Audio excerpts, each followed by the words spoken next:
Hello everyone. Before we start, make sure to like and subscribe to the channel, and leave a comment with where you're from and what time you're watching. That way, YouTube will keep showing you stories just like this one. Now, let's begin. My first week at Hartley Insurance started on a Monday in early October 2018, right when the leaves in Portland were turning that deep amber color that makes the whole city look like a photograph. After spending nearly a decade bouncing between temp jobs and retail positions since graduating high school in 2008, landing a permanent role with actual benefits felt like finally catching my breath. The office was one of those renovated buildings downtown, exposed brick walls and too much fluorescent lighting. But I remember walking in and thinking this was my chance to build something stable. My cubicle was on the third floor, wedged between a filing cabinet and a window that overlooked the parking garage. Human Resources paired me with a senior claims processor named Boyd Whitmore for my training period, which they said would last about 3 weeks. He had been with the company for 11 years, and everyone spoke about him like he was some kind of institution. When we shook hands that first morning, he held on just a beat longer than normal, looked me dead in the eyes, and said he was going to take really good care of me. Boyd was somewhere in his mid-40s, with thinning gray hair that he combed straight back, and these pale blue eyes that never seemed to blink at a normal rate. He wore the same rotation of 3 polo shirts throughout the week, always tucked into khakis that were ironed with military precision. During those initial days, he was thorough and patient, explaining the claims software step by step, never making me feel stupid for asking questions. But even then, there were small things that made me pause. He would stand behind my chair while I worked, close enough that I could smell his coffee breath on my neck, narrating everything I typed. When I mentioned grabbing lunch from the break room, he insisted on joining me every single time, positioning himself between me and the door. By the end of that first week, he knew my full name, my address from some onboarding paperwork he claimed to have glimpsed, and the fact that I lived alone in an apartment complex off Hawthorne Street. I told myself he was just being friendly, that this was what mentorship looked like in a corporate environment. I had no idea how wrong I was. The second week is when things started to shift. Boyd began sharing personal details about his life that felt wildly inappropriate for a professional setting, let alone someone I had known for only 7 days. He told me about his divorce, which had happened 4 years prior, and how his ex-wife had taken everything from him, including his dignity. He described the empty apartment he went home to every night, the silence that greeted him when he unlocked the door, the way he sometimes forgot to eat dinner because there was no one there to remind him. These conversations always happened when we were alone, usually in the small conference room where he conducted my training sessions with the door closed. He would pause mid-explanation about a claims procedure, stare at some fixed point on the wall, and then launch into another confession about his loneliness. I tried to be sympathetic at first, offering the kind of vague, supportive statements you give to acquaintances going through a hard time. But then he grabbed my hand across the table one afternoon, squeezed it tight, and told me I was the only person who truly understood him. I pulled my hand back and made some excuse about needing to use the restroom. When I looked in the bathroom mirror, my face had gone pale, and there was this tight knot forming in my chest that would become a permanent fixture over the following weeks. After that incident, I started noticing how Boyd had positioned himself as a barrier between me and the rest of the office. Whenever someone stopped by my cubicle to introduce themselves, he would materialize within seconds, steering the conversation back to work or finding some reason to pull me away. A woman named Heather from accounting tried to invite me to a Friday happy hour during my 3rd week, and Boyd intercepted before I could even respond, telling her that I was still in training and needed to focus. He said it with this polite smile plastered on his face, but his tone left no room for argument. Heather gave me this look, eyebrows slightly raised like she was trying to communicate something without words. I wish I had paid more attention to that look. I wish I had followed her to her desk and asked what she knew about Boyd Whitmore that I clearly did not. By the end of October, my training period was officially over, but Boyd acted like nothing had changed. He still showed up at my cubicle first thing every morning with a cup of coffee made exactly the way I liked it, still insisted on eating lunch together, still found reasons to hover near my desk throughout the day. When I tried to politely decline his company, explaining that I needed to focus on my own workload now, his entire demeanor shifted. His face went blank for a moment, completely expressionless, and then he said something that still echoes in my head to this day. He called me his closest person, not his closest friend, not his work buddy, but his closest person, like I was somehow essential to his existence. He said it so matter-of-factly, like he was stating an obvious truth that I should have already known. I told him that was a really intense thing to say to a coworker, that we barely knew each other, and that I needed some professional distance. He just nodded slowly, that blank expression returning, and walked away without another word. I thought maybe I had finally gotten through to him. The next morning, I overheard Boyd talking to one of the senior managers near the coffee machine. I was walking past, and he did not seem to notice me, or maybe he did, and wanted me to hear. He was saying that he was worried about me, that I had been struggling emotionally since starting at the company, that I had confided in him about personal problems at home. He lowered his voice to this concerned whisper and said he was the only support system I had right now. The manager, a man named Glenn who I had maybe spoken to twice, was nodding along sympathetically. I stood there frozen in the hallway, unable to process what I was hearing. Boyd was constructing an entire fictional narrative about me, painting himself as my caretaker and me as some fragile mess who needed him. When I finally gathered myself enough to approach Glenn later that day, planning to set the record straight, he looked at me with this pitying expression and asked if everything was okay at home. Boyd had gotten to him first. Boyd had gotten to everyone first. I started keeping a written log of every interaction, every lie I overheard him tell, every time he showed up uninvited at my desk. My notebook filled up fast. November came with gray skies and early darkness, and I began dreading the walk to my car at the end of each shift. The parking garage was attached to the building, 4 levels of concrete and dim lighting, and the kind of echoing silence that amplifies every footstep. I always parked on the 3rd level because it was closest to the elevator, but now that familiar route felt different. One evening, about a week after I had set boundaries with Boyd, I walked out to my car and noticed him standing 3 rows away, leaning against a concrete pillar with his arms crossed. He was just standing there watching me, not approaching, not waving, just staring with those unblinking pale eyes. I fumbled with my keys, got into my Subaru as fast as I could, and locked the doors immediately. When I looked in my rearview mirror as I pulled out of the space, he was still there, still watching, still completely motionless. I told myself it was a coincidence, that maybe he had parked nearby and was just heading to his own car.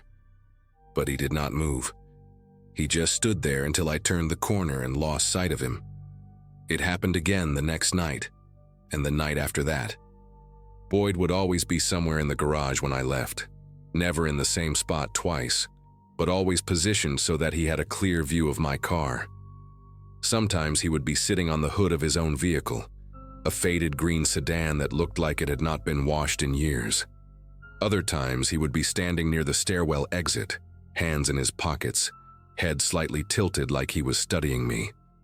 He never said anything, never approached, never acknowledged that what he was doing was deeply disturbing. It was always just that silent presence, that unwavering stare. I started varying my departure times, leaving 15 minutes early or staying an hour late, but somehow he always knew. No matter when I walked out to that garage, Boyd Whitmore would be there waiting. I mentioned it to Heather one morning, pulling her aside in the break room where Boyd could not see us. She went quiet for a moment, then told me something that made my whole body go cold. She said there had been another woman before me, a claims processor who started about 2 years ago and quit after only 4 months. Heather said nobody talked about it, but the woman had filed a complaint with HR before she left. Nothing ever came of it. Boyd was too valuable, too senior, too protected. I filed my own complaint with HR the following Monday, bringing my notebook full of documentation, and trying to keep my voice steady as I explained everything to a woman named Diane, who sat behind a desk covered in motivational posters. She listened, nodded in all the right places, took notes on a yellow legal pad, and assured me the company took these matters very seriously. She said they would investigate and get back to me within 2 weeks. Those 2 weeks passed without a single word. When I finally followed up, Diane told me that after reviewing the situation, they had determined Boyd's behavior did not constitute harassment under company policy. She said he was simply being friendly and that perhaps I had misinterpreted his intentions. I asked about the parking garage incidents, about him waiting for me every single night, and she actually smiled and said that employees were allowed to use the parking facilities at any time. There was nothing they could do. I walked out of that office feeling like the walls were closing in, like I was trapped in some nightmare where the rules did not apply to the person hurting me. That night, when I saw Boyd standing at the garage exit with his arms folded across his chest, he lifted one hand and gave me a slow wave. He knew I had reported him, and he knew nothing would happen. The day everything changed started like any other Thursday in mid-November. I got to work early, hoping to avoid Boyd in the morning, but he was already at my cubicle when I stepped off the elevator. He had brought me coffee again, that same cup with 2 sugars, and he was sitting in my chair like he belonged there. When he saw me, he stood up and held out the cup with both hands like an offering. I told him I did not want it, that I needed him to leave my workspace immediately, that I was documenting everything for a potential legal case. Something flickered behind his eyes when I said that, something quick and dark that disappeared as fast as it came. He set the coffee down on my desk very slowly, very deliberately, and then he leaned in close enough that I could see the individual pores on his face. He whispered that I was making a mistake, that he was the only one who truly cared about me, that everyone else in this office was just pretending. He said I would regret pushing him away. Then he straightened up, smoothed down his polo shirt, and walked back to his own desk like nothing had happened. My legs felt weak. I had to sit down in my chair, the same chair he had just been sitting in, and I could still feel the warmth from his body on the fabric. That evening, I did not go to the parking garage alone. I had called my older brother Nathan during my lunch break, voice cracking as I explained what had been happening for the past 6 weeks. He drove an hour from Salem to meet me at the office, and when 5 o'clock came, we walked to the garage together. Nathan is a big guy, former college linebacker, the kind of person whose presence alone makes you feel safer. Boyd was there, of course, standing near the elevator doors on the 3rd level with that same blank expression. But when he saw Nathan walking beside me, something shifted. His face twitched, just slightly, like a glitch in a mask he had been wearing. Nathan stared him down the entire walk to my car, not saying a word, just making it absolutely clear that I was not alone anymore. Boyd did not wave that night. He did not move at all. He just watched us drive away, and in my rearview mirror, I saw him take out his phone and start typing something. I did not sleep well that night, wondering what message he was composing, who he was telling lies to now. The next morning, I walked into the office and went straight to Glenn, the senior manager, before Boyd could intercept me.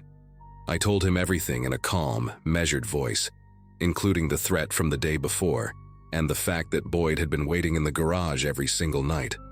I told him about the previous woman who had quit, about the HR complaint that went nowhere, about how this pattern was going to keep repeating unless someone actually did something. Glenn looked uncomfortable, shifting in his seat, avoiding eye contact. He said he would talk to Boyd, that maybe there had been some misunderstandings. I told him that was not good enough, that I had already consulted with a lawyer and was prepared to take legal action against both Boyd and the company if this continued. That got his attention. His whole posture changed, and he asked me to give him 24 hours. The next day, I received an email from HR informing me that Boyd Whitmore had been placed on administrative leave, pending a formal investigation. 2 weeks later, he was terminated. I never saw him in the parking garage again. I wish I could say that was the end of it, that Boyd disappeared from my life completely after his termination. For about 3 months, things were quiet. I started making friends at the office, finally went to those Friday happy hours with Heather, and slowly felt the tension drain from my shoulders every time I walked to my car without seeing anyone waiting in the shadows. But then, in February, I got a letter in the mail with no return address. Inside was a single photograph of me walking into my apartment building, taken from across the street. On the back, written in neat handwriting, were the words, "I still think about you." I called the police that same day and filed for a restraining order. The judge granted it after I presented my documentation, my notebook full of dates and incidents, the photograph, and a statement from Heather about the previous employee. Boyd violated the order once, showing up at a grocery store where I was shopping, standing at the end of the aisle just watching me. He was arrested, spent 3 days in jail, and after that, I never saw him again. I moved to a different part of the city 6 months later, got a new job at a smaller company, where I actually felt valued, and tried to rebuild some sense of normalcy. It has been almost 7 years now, and sometimes I still check my rearview mirror when I leave work. Sometimes I still feel a chill when a coworker stands too close or offers to bring me coffee. The thing that sticks with me most is not the fear, though that was real enough. It is the way everyone around me dismissed what was happening until I threatened to make it their problem. Boyd Whitmore spent 11 years at that company doing this to women, and nothing changed until lawyers got involved. I think about that other woman sometimes, the one who quit before me, and I wonder if she is okay, if she moved on, if she still looks over her shoulder in parking garages. I tell this story now because I want people to understand that predators do not always look like monsters. Sometimes they look like helpful coworkers with coffee and encouraging sticky notes. Sometimes they wear khakis and polo shirts and speak so softly, you have to lean in close to hear them. Trust your instincts, document everything, and do not let anyone make you feel crazy for protecting yourself.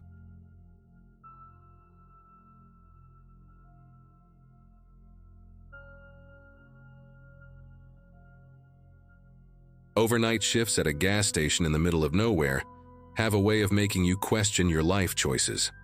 My graduating class from 2011 had scattered across the country chasing careers and dreams, while I found myself behind a counter in rural Ohio, selling cigarettes and energy drinks to truckers passing through on Route 42. It was early February, a Wednesday night so cold that the air itself seemed frozen, and the fluorescent lights above the pumps flickered every few minutes like they were trying to send a message. I worked at a place called Rusty's Quick Stop, though nobody named Rusty had owned it in decades. Now it belonged to some corporation out of Chicago that sent us paychecks and nothing else.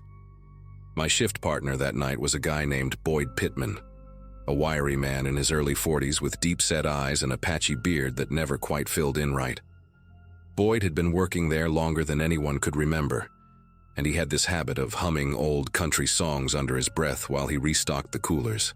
We got along fine, mostly because neither of us felt the need to fill the silence with meaningless chatter. The trouble started around 11:30, when a customer pulled up in a beat-up Chevy pickup with rust eating through the wheel wells.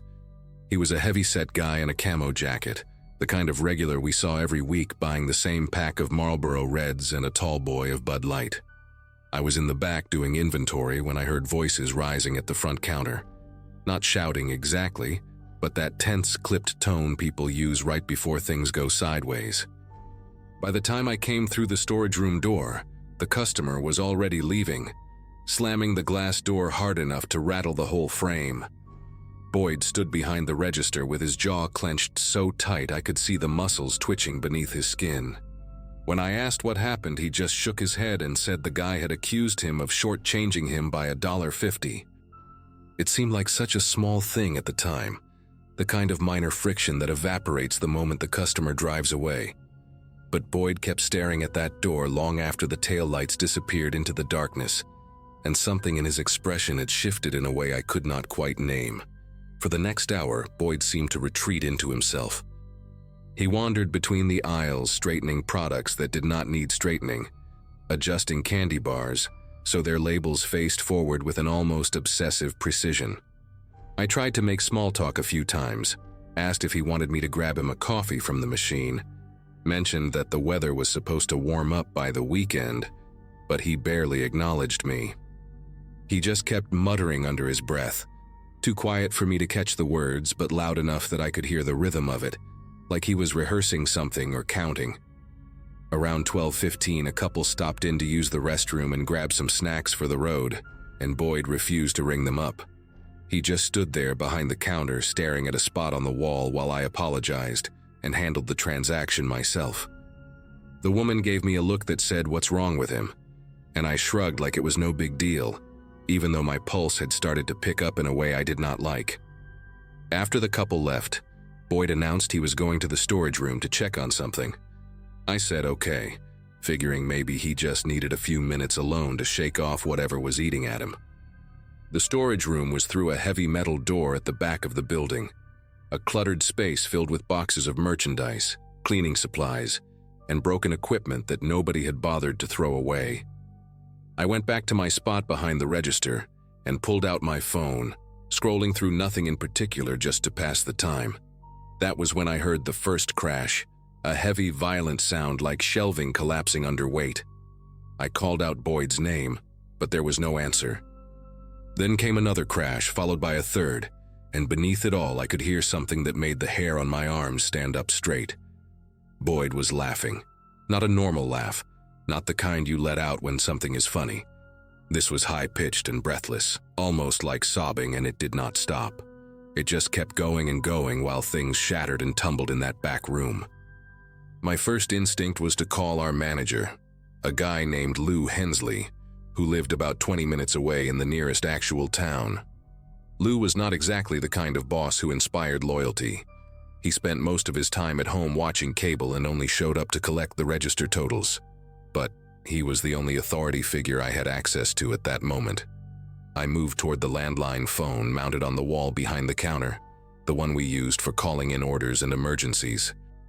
When I picked up the receiver, there was no dial tone, just dead silence. I pressed the hook switch a few times, thinking maybe the connection was loose, but nothing happened. That was strange because that phone had worked fine earlier in the evening when Lou had called to check if we needed anything from the supplier. I followed the cord with my eyes, tracing it along the wall toward the back office where it connected to the main junction box. The cord disappeared through a gap in the wall paneling, and when I crouched down to look closer, I saw that it had been pulled clean out, not cut, but yanked with enough force to rip the wires from their housing. The plastic casing was cracked, and the copper wiring inside hung limp like exposed tendons. A cold realization crept through me as I stood back up. Boyd had gone to the storage room maybe 10 minutes ago, but the back office shared a wall with that space. He could have easily slipped through the connecting door and torn out the phone line without me noticing. The crashing and laughing would have covered any sound. I reached for my cell phone in my back pocket, but when I pulled it out, the screen showed no signal. That was not unusual for this stretch of road. Cell coverage out here was spotty on a good day and nearly non-existent at night when atmospheric conditions shifted. Still, seeing those empty bars made my chest tighten in a way that bordered on panic.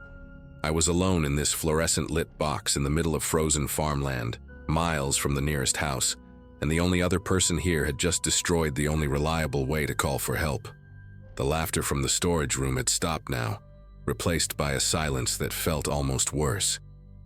I could hear the hum of the refrigerator units along the back wall, the tick of the clock above the door, and beneath it all, the sound of footsteps, slow and deliberate, moving across the concrete floor of the storage room toward the door that led back to the main floor. I thought about running. The front door was maybe 15 feet away, and my car was parked on the side of the building near the dumpsters. But my keys were in my jacket, and my jacket was hanging on a hook in the back office, the same back office that shared a door with the storage room where Boyd was. For a split second, I considered just bolting outside anyway, flagging down a passing car or walking until I found a signal. But the temperature out there was well below freezing, and the next town was at least 8 miles down the road. I would be a popsicle before anyone found me. So I stayed where I was, standing behind the counter with my heart hammering against my ribs, watching that storage room door like it was the mouth of something hungry. The footsteps stopped. Then the door swung open slowly, the hinges groaning in a way I had never noticed before, and Boyd stepped through. He looked different now, not physically, but in the way he carried himself. His shoulders were relaxed, his movements smooth and unhurried. The frantic energy from before had drained away completely, leaving behind something that resembled calm, but did not feel like it. His eyes found mine across the store, and he smiled. It was the kind of smile you see on someone who has just solved a problem that has been bothering them for years. Boyd walked toward the counter without saying a word. His right hand hung loosely at his side, but I noticed his left arm was positioned slightly behind his back, the elbow bent at an unnatural angle like he was concealing something. I tried to keep my voice steady when I spoke, asking him if everything was okay, if he wanted to talk about what just happened in the storage room. He did not answer right away. Instead, he stopped about 3 feet from the counter and tilted his head to the side, studying me the way a child might study an insect before deciding whether to crush it.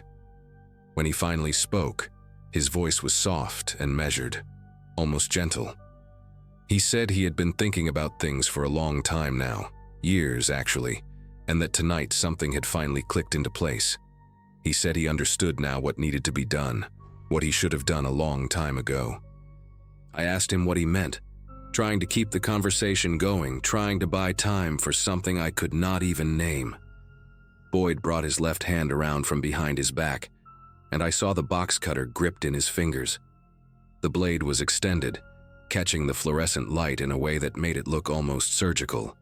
He held it loosely, casually, like it was just another tool he used every day, which technically it was. We used those box cutters to open shipments, to slice through packing tape, to break down cardboard.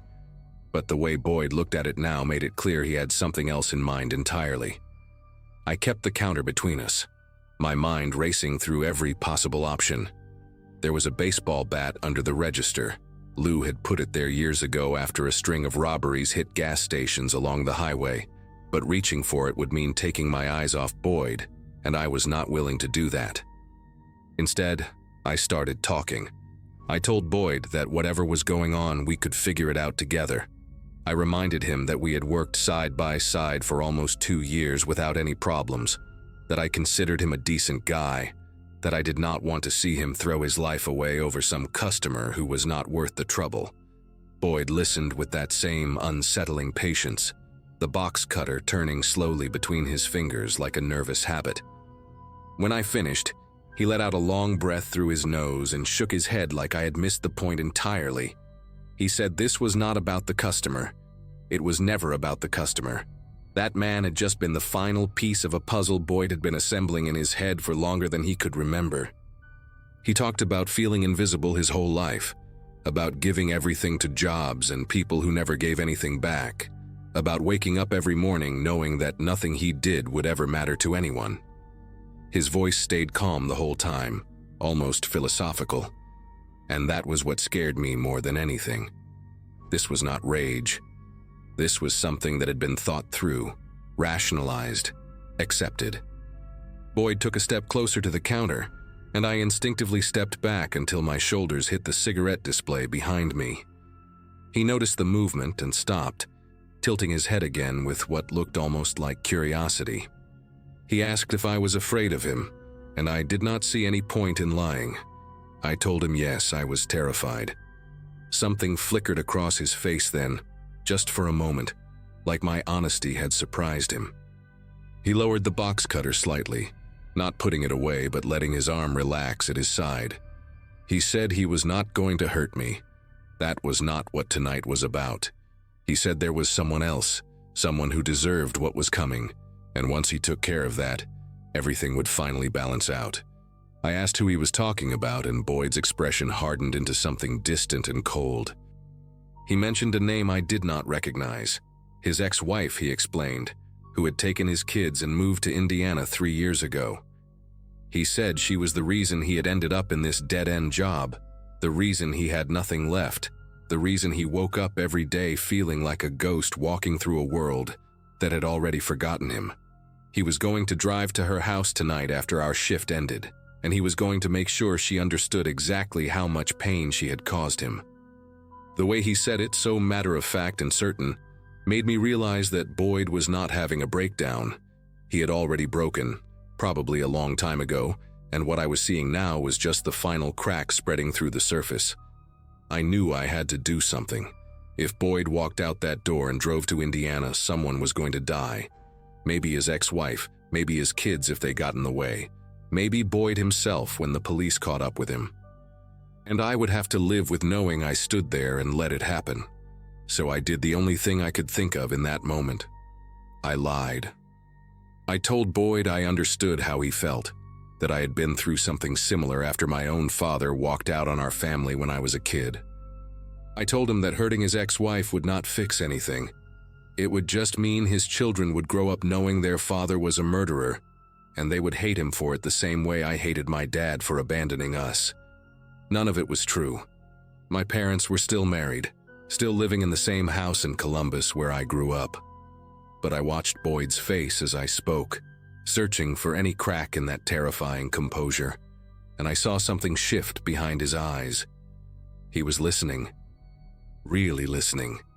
I kept going, making up details about sleepless nights and therapy sessions, and the long road to forgiving someone who had hurt me deeply. I told him that revenge was a door that only opened one way, and once you walked through it, you could never come back. Boyd stood there for what felt like hours, though it was probably only a minute or two. The box cutter was still in his hand, but his grip had loosened, and the blade was no longer pointed in my direction. He looked exhausted suddenly, like all the energy that had been fueling him had drained away at once. When he finally spoke, his voice was barely above a whisper. He said he was tired. So tired of being angry, of carrying all this weight, of waking up every day with nothing to look forward to except more of the same emptiness. I saw tears forming in the corners of his eyes, and for the first time that night, Boyd looked less like a threat and more like what he really was, a broken man standing at the edge of a cliff, trying to decide whether to jump. I asked him to put down the box cutter, and after a long pause, he set it on the counter between us. The metal clattered against the surface, and I let out a breath I did not realize I had been holding. I came around the counter slowly, keeping my movements calm and deliberate, and I picked up the box cutter and slid it into my back pocket.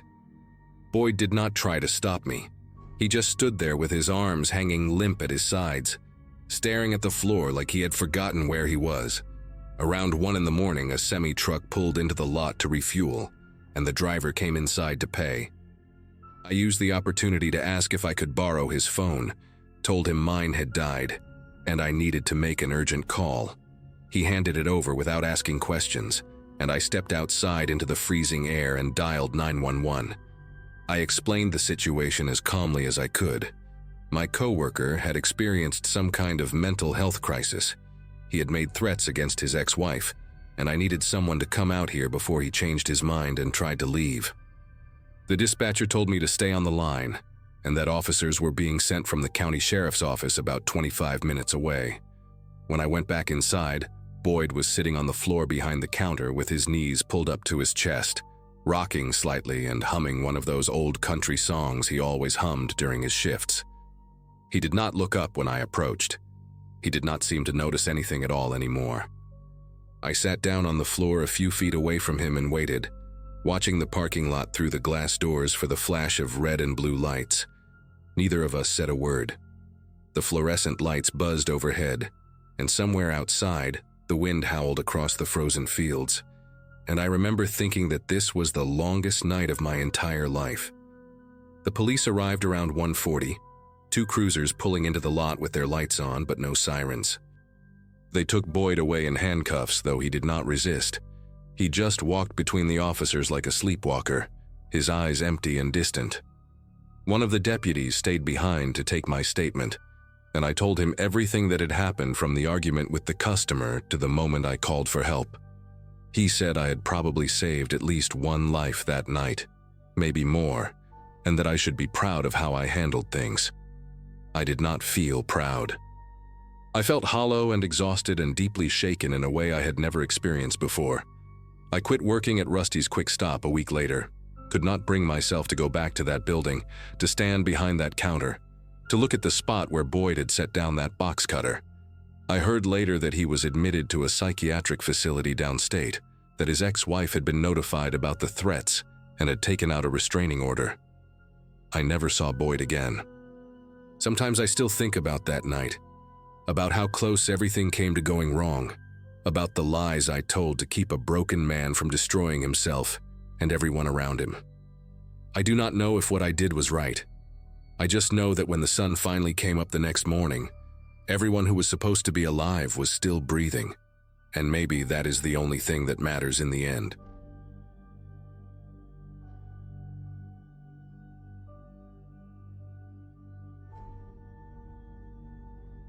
Everyone at Harmon's Home Goods thought I was lucky to land the assistant manager position right after finishing community college in 2015.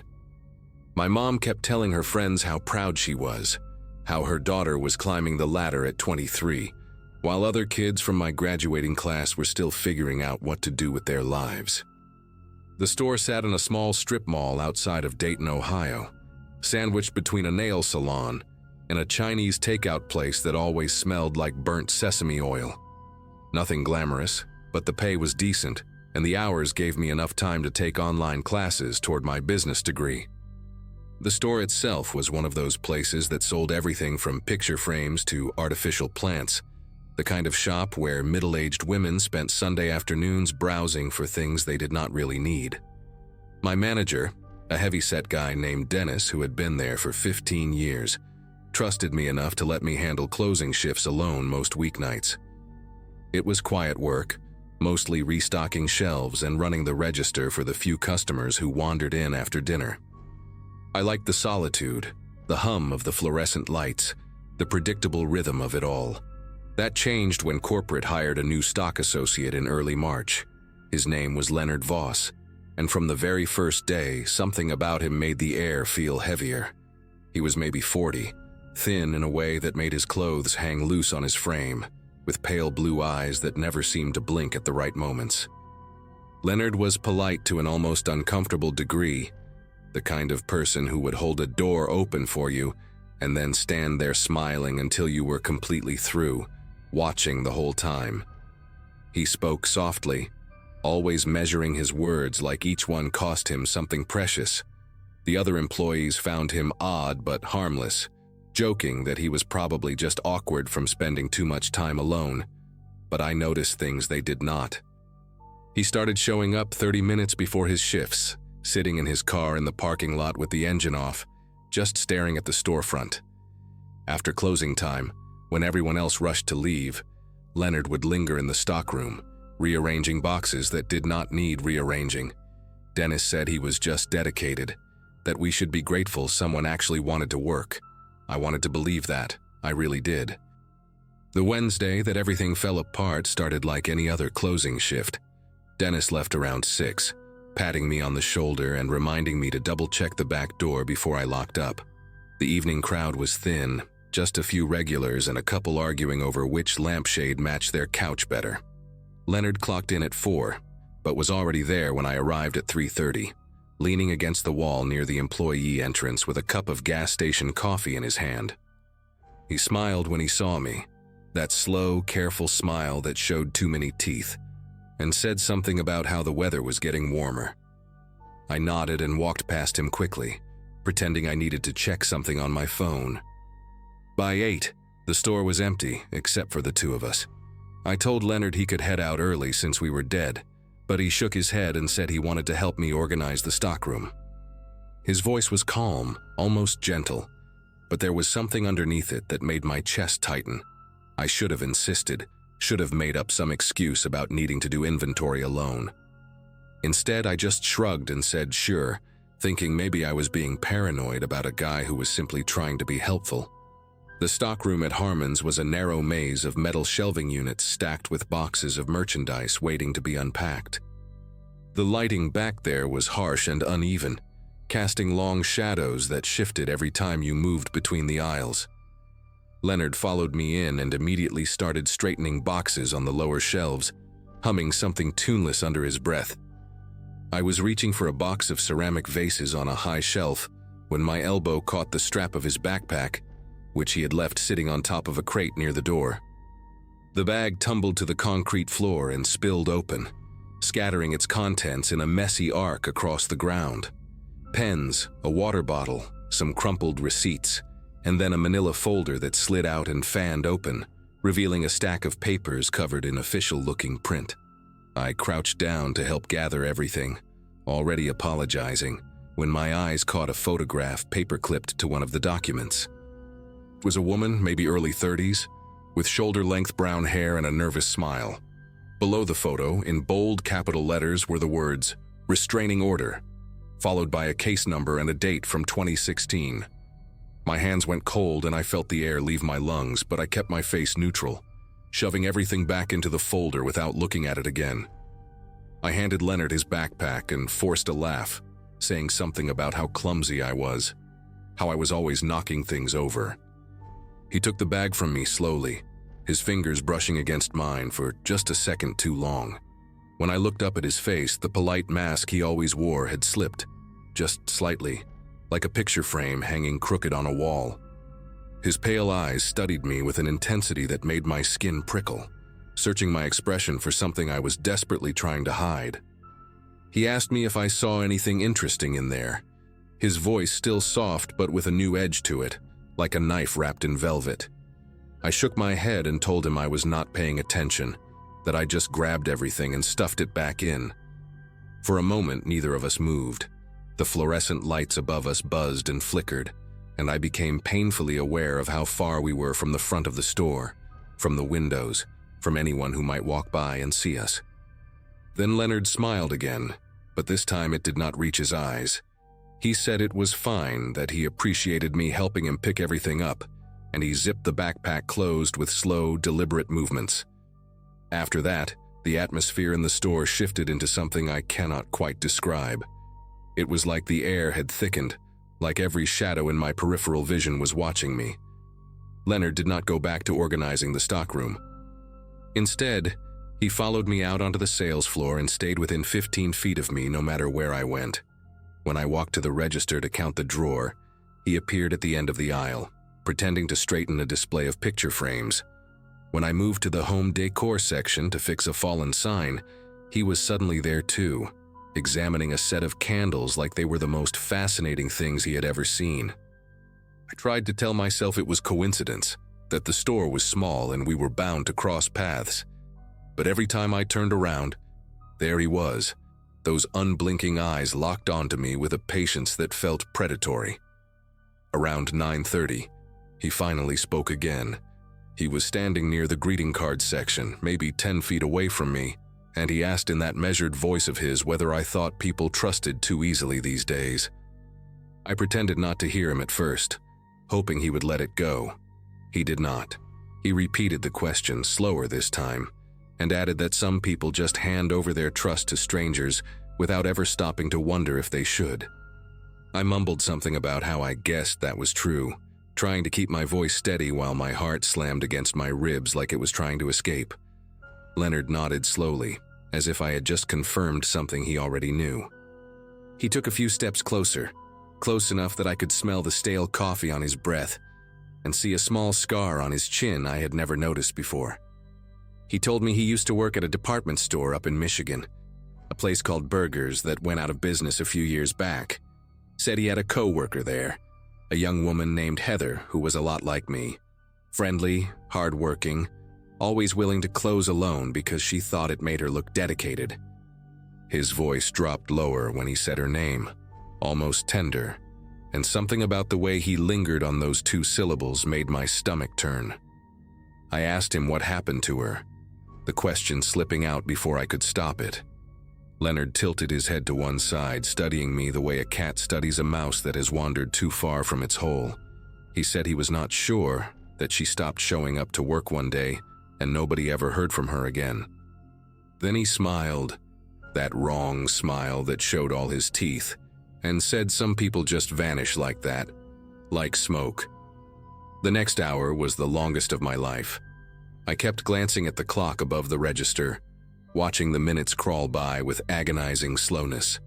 Leonard stayed close, always close, commenting on things in that soft voice that now sounded like a threat wrapped in politeness. He asked me if anyone knew I was working tonight, if my family expected me home at a certain time. When I lied and said my boyfriend was picking me up at 10, something flickered across his face, a micro-expression of annoyance that vanished almost as quickly as it appeared.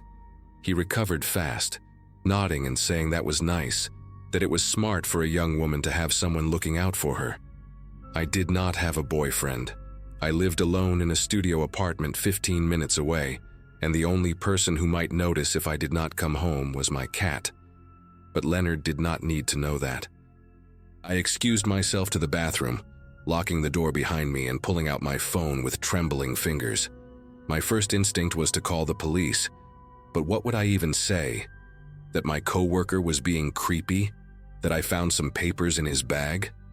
I needed more, something concrete that would make them take me seriously.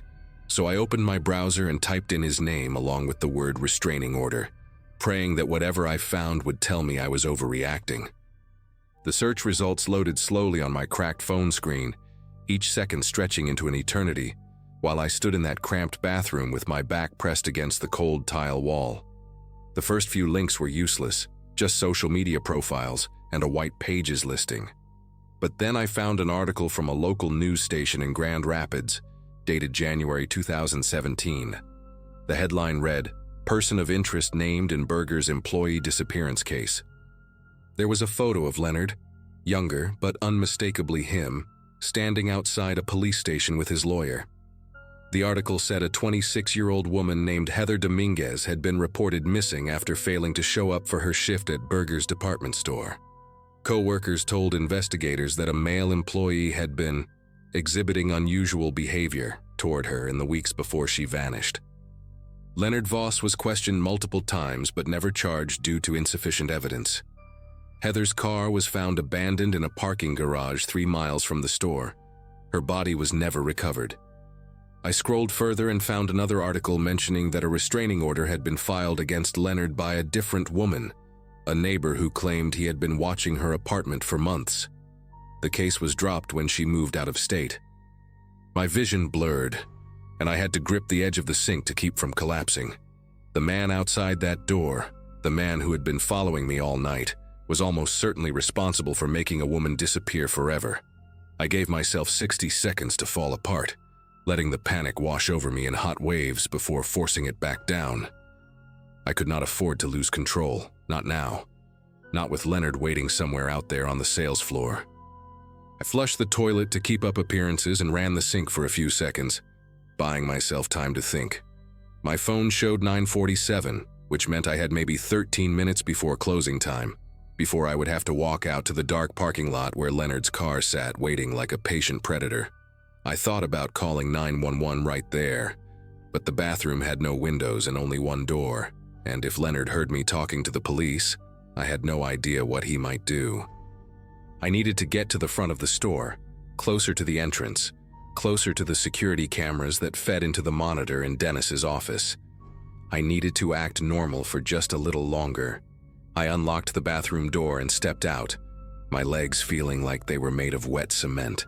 Leonard was standing at the end of the hallway, leaning against the wall with his arms crossed, watching me emerge with an expression that was somehow both blank and hungry at the same time. He asked if I was feeling okay, said I had been in there a while. I told him my stomach was bothering me, something I ate for lunch. He nodded slowly, those pale eyes never leaving my face, and said we should probably start closing up soon. I walked toward the front of the store with Leonard trailing behind me, his footsteps soft and measured on the linoleum floor. Every instinct in my body screamed at me to run, to bolt for the door and never look back. But I knew that would only trigger whatever violence he was capable of. Instead, I kept my pace steady and my breathing controlled, focusing on the glowing exit sign above the entrance like it was a lighthouse guiding me through a storm. When I reached the register, I made a show of counting the drawer while secretly typing a text to my older brother Kevin, with one hand hidden below the counter. I wrote 3 words, Call me now." 30 seconds later, my phone rang, the sound cutting through the silence like a Juming lifeline. I answered it loudly, saying Kevin's name and asking him where he was, pretending to listen while he asked me what was going on. I told him I was just finishing up at work and that I would meet him outside in 2 minutes, making sure my voice carried across the store. Leonard had stopped near the greeting card aisle, watching me with an unreadable expression. I saw his jaw tighten, saw his hands curl into loose fists at his sides, and for one terrifying moment I thought he was going to call my bluff. But then something shifted in his posture, a subtle relaxation that told me he had decided tonight was not the night. He grabbed his backpack from behind the counter and told me he was going to head out, that he would see me tomorrow. I watched him walk through the automatic doors and disappear into the darkness of the parking lot, and I did not take a full breath until I saw the headlights of his old Chevy pull out onto the main road. Kevin stayed on the phone with me while I locked up the store and sprinted to my car, my keys clutched between my fingers like a weapon. I drove straight to the police station and told them everything, showed them the articles on my phone, gave them Leonard's full name and the license plate number I had memorized weeks ago out of some instinct I could not explain at the time.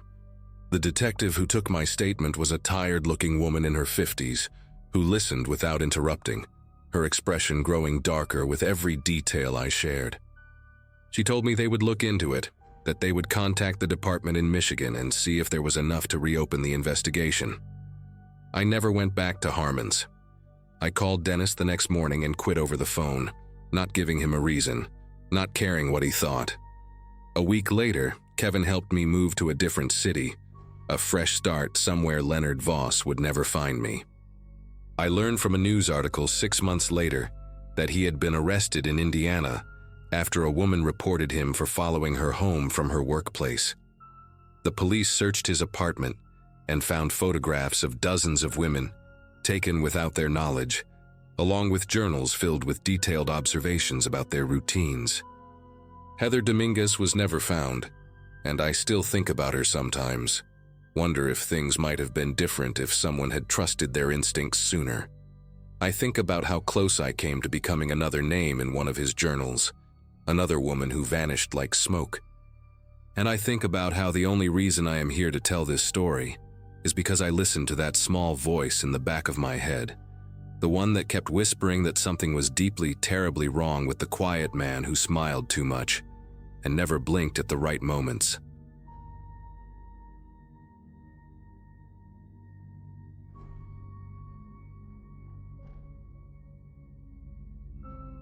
Night shift at Holbrook Distribution Center paid better than anything else I could find after dropping out of college my sophomore year. My parents had graduated in the class of '89, both of them, and here I was stacking boxes in a warehouse outside of Portland while my younger sister finished her nursing degree. It was humbling, sure, but the work was steady and the people mostly kept to themselves. I had been there about 8 months when Curtis Beale transferred from the morning crew to our shift. He was one of those guys who stood a little too close when he talked, always finding reasons to hover near my station in the picking area. At first I thought he was just lonely, new to the shift, no friends yet, probably nervous. He had this habit of laughing at things that were not funny, this dry chuckle that came half a second too late. I made the mistake of being polite to him during my first week working alongside him, and I think he took that politeness as an invitation to something more. Curtis was probably somewhere in his mid-40s, with thinning hair he combed straight back, and these watery blue eyes that never seemed to blink enough. He wore the same rotation of 3 polo shirts under his safety vest, and he always smelled faintly of menthol cigarettes and cheap soap. The first few conversations were harmless enough. He asked about my car, about whether I liked the shift supervisor, about what kind of music I listened to during my commute. I answered with short sentences, nothing personal, just enough to not seem rude. But then he started showing up at my locker before shifts, waiting there like it was our meeting spot. He would ask if I wanted to walk to the floor together, and when I said I needed to use the restroom first, he would still be there when I came back. My coworker Elise noticed before I did. She pulled me aside one night and said that Curtis had been asking other people questions about me, whether I had a boyfriend, where I lived, what my schedule looked like. I tried to create distance after that. Started taking my breaks at different times, eating my lunch in my car instead of the break room, switching my locker to the row closer to the supervisor's office. For about 2 weeks it seemed to work. Curtis would still wave at me from across the floor, still try to catch my eye when we passed each other near the loading docks. But he kept his distance. I thought maybe he had gotten the message. Maybe he had found someone else to fixate on. Maybe I had been overthinking the whole thing. Then came the night he sat down next to me in the parking lot. I was in my car with the windows cracked, eating a sandwich and scrolling through my phone, when the passenger door opened and he just climbed in. No knock, no asking permission. He sat down in my passenger seat like we had planned to meet there, like this was something we did every night. He had a bag of chips in his hand and he offered me some, smiling with those thin, colorless lips. And I was so stunned that I did not say anything for a full 5 seconds. I told him he needed to get out of my car. My voice came out smaller than I wanted it to, almost like a question instead of a demand. Curtis laughed, that same delayed chuckle, and said he just wanted to keep me company, said he noticed I always ate alone and that it made him sad to see. I repeated myself, louder this time, and something in his expression shifted. It was subtle, just a flicker behind his eyes, but I saw irritation there, maybe even anger. He held up his hands in mock surrender and said he was just trying to be friendly, that I did not need to be so hostile about it. Then he got out, slow and deliberate, and stood outside my window for a moment before walking away. He did not look back, but I watched him cross the parking lot in my rearview mirror, and I noticed that his hands were balled into fists at his sides. I locked my doors and sat there until my break was over, my sandwich untouched on my lap. The next few shifts were quiet, almost too quiet. Curtis avoided me entirely, would not even look in my direction when we crossed paths on the floor. I told myself that the car incident had finally gotten through to him, that he understood now that I wanted nothing to do with him. Elise was not so sure. She said men like Curtis did not just give up, that they stewed and planned and waited. I thought she was being paranoid. Then a new hire named Becca started on our shift. Young, maybe 19 or 20, fresh out of high school with braces still on her teeth. She worked the station next to mine, and on her third night she asked me a question that made my throat tighten. She wanted to know if it was true, what Curtis had told her during orientation. She said he had mentioned that we used to date, that things had ended badly, that I had a habit of leading men on. Her voice was curious, not accusatory, like she was just trying to get the gossip straight. I told Becca that none of it was true, that Curtis and I had never dated, that I had barely spoken 10 sentences to him in total.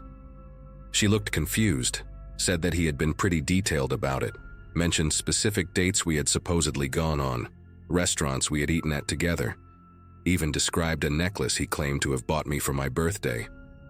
I felt sick listening to her recount these fabrications. The level of detail he had invented was disturbing, like he had constructed an entire relationship in his mind and was now presenting it as fact to anyone who would listen. Becca apologized, said she had no idea, said Curtis had seemed so sincere when he talked about it. I asked her who else he had told these stories to. She said she was not sure, but that he had been chatting with pretty much everyone during the orientation sessions that week. There had been 6 new hires altogether, and Curtis had apparently made himself their unofficial welcome committee. Over the next several days, I started noticing the looks. Whispers that stopped when I walked into the break room.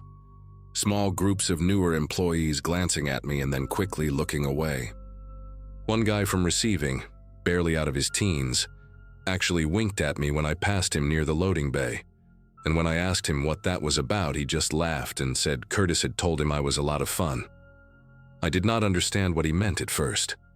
Then Elise pulled me aside again and told me what she had overheard in the women's restroom. 2 of the new hires had been talking about me, sharing stories that Curtis had apparently told them in graphic detail. Stories about things I had supposedly done with him, Intimate things, explicit things, described with enough specificity that they sounded almost believable. One of the girls had mentioned a birthmark on my lower back, something Curtis could not possibly have known about unless he had seen me undressed, which he absolutely had not. I confronted Curtis that same night, found him by the vending machines during second break, alone for once, feeding quarters into the slot for a candy bar. I asked him what he thought he was doing, why he was telling people these lies, where he had even gotten the detail about the birthmark. He turned around slowly, that infuriating half-smile on his face, and said he had no idea what I was talking about. I told him I knew exactly what he had been saying, that multiple people had come to me with his stories, that this was harassment and I was going to report him. The smile did not waver. He leaned in closer, close enough that I could smell the menthol on his breath, and said that it was his word against mine, and that everyone already believed him. Then he said something that made my entire body go rigid. He described the birthmark again, its exact shape and location, and then he described something else. A small scar on my hip from a childhood bike accident, something not even my closest friends knew about. He said he had seen everything, and that I should be more careful about leaving my gym bag unattended in the locker room. I went straight to the shift supervisor after that conversation. His name was Gary Fonseca, a heavy-set man in his 50s who had been running the night crew for over a decade. I sat in his cramped office with the fluorescent light buzzing overhead and told him everything. The unwanted attention, the invasion of my car, the fabricated stories, the intimate details Curtis could only have obtained by going through my personal belongings. Gary listened with his arms crossed, nodding occasionally, his expression unreadable. When I finished, he let out a long breath and said he would look into it.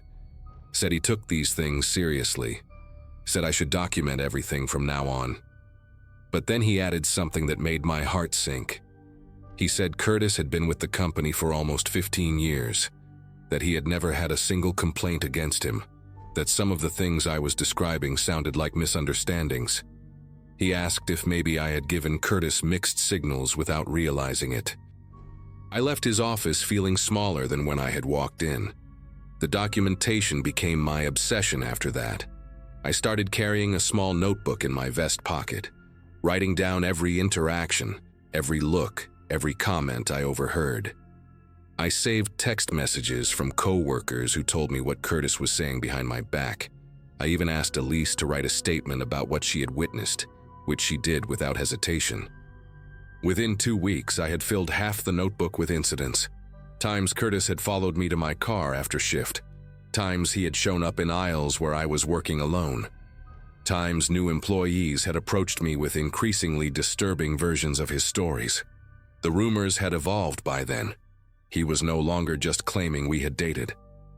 Now he was telling people we were still seeing each other in secret, that I was engaged to someone else but could not stay away from him, that I had begged him not to tell anyone about our arrangement.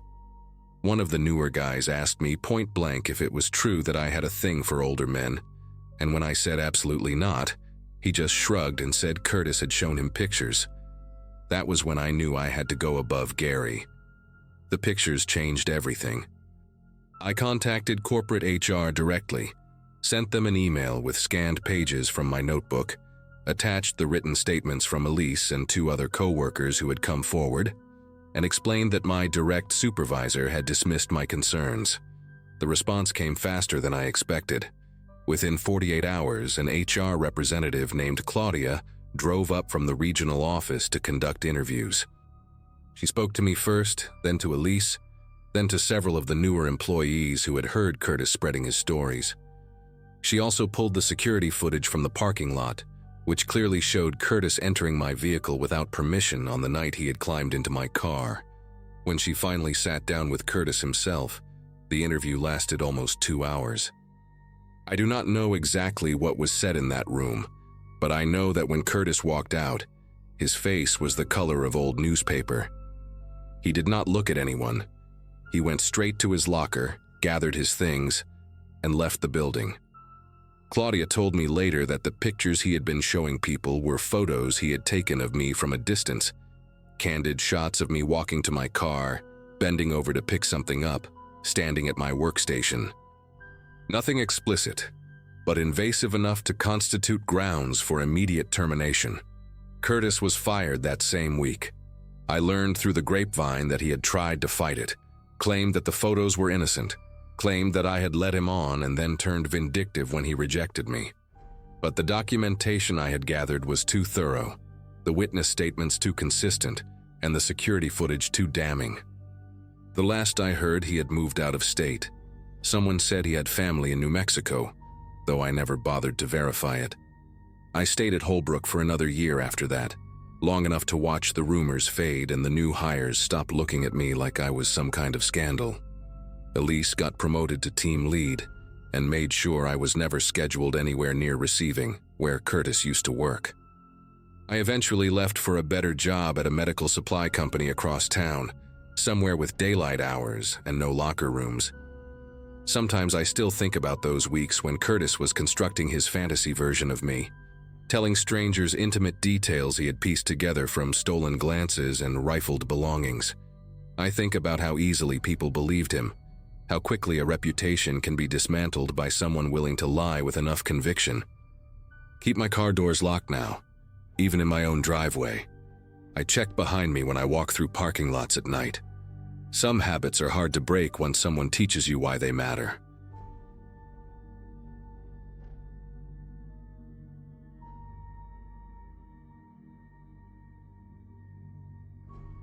Friday nights at Bronco Burger were always chaos, but I had learned to love the rhythm of it. Orders flying, timers beeping, the smell of grease permanently embedded in my work shirts. My high school class graduated in 2015, and while most of my friends had moved on to office jobs or college degrees, I had climbed my way up from fry cook to shift supervisor at the busiest location in Albuquerque.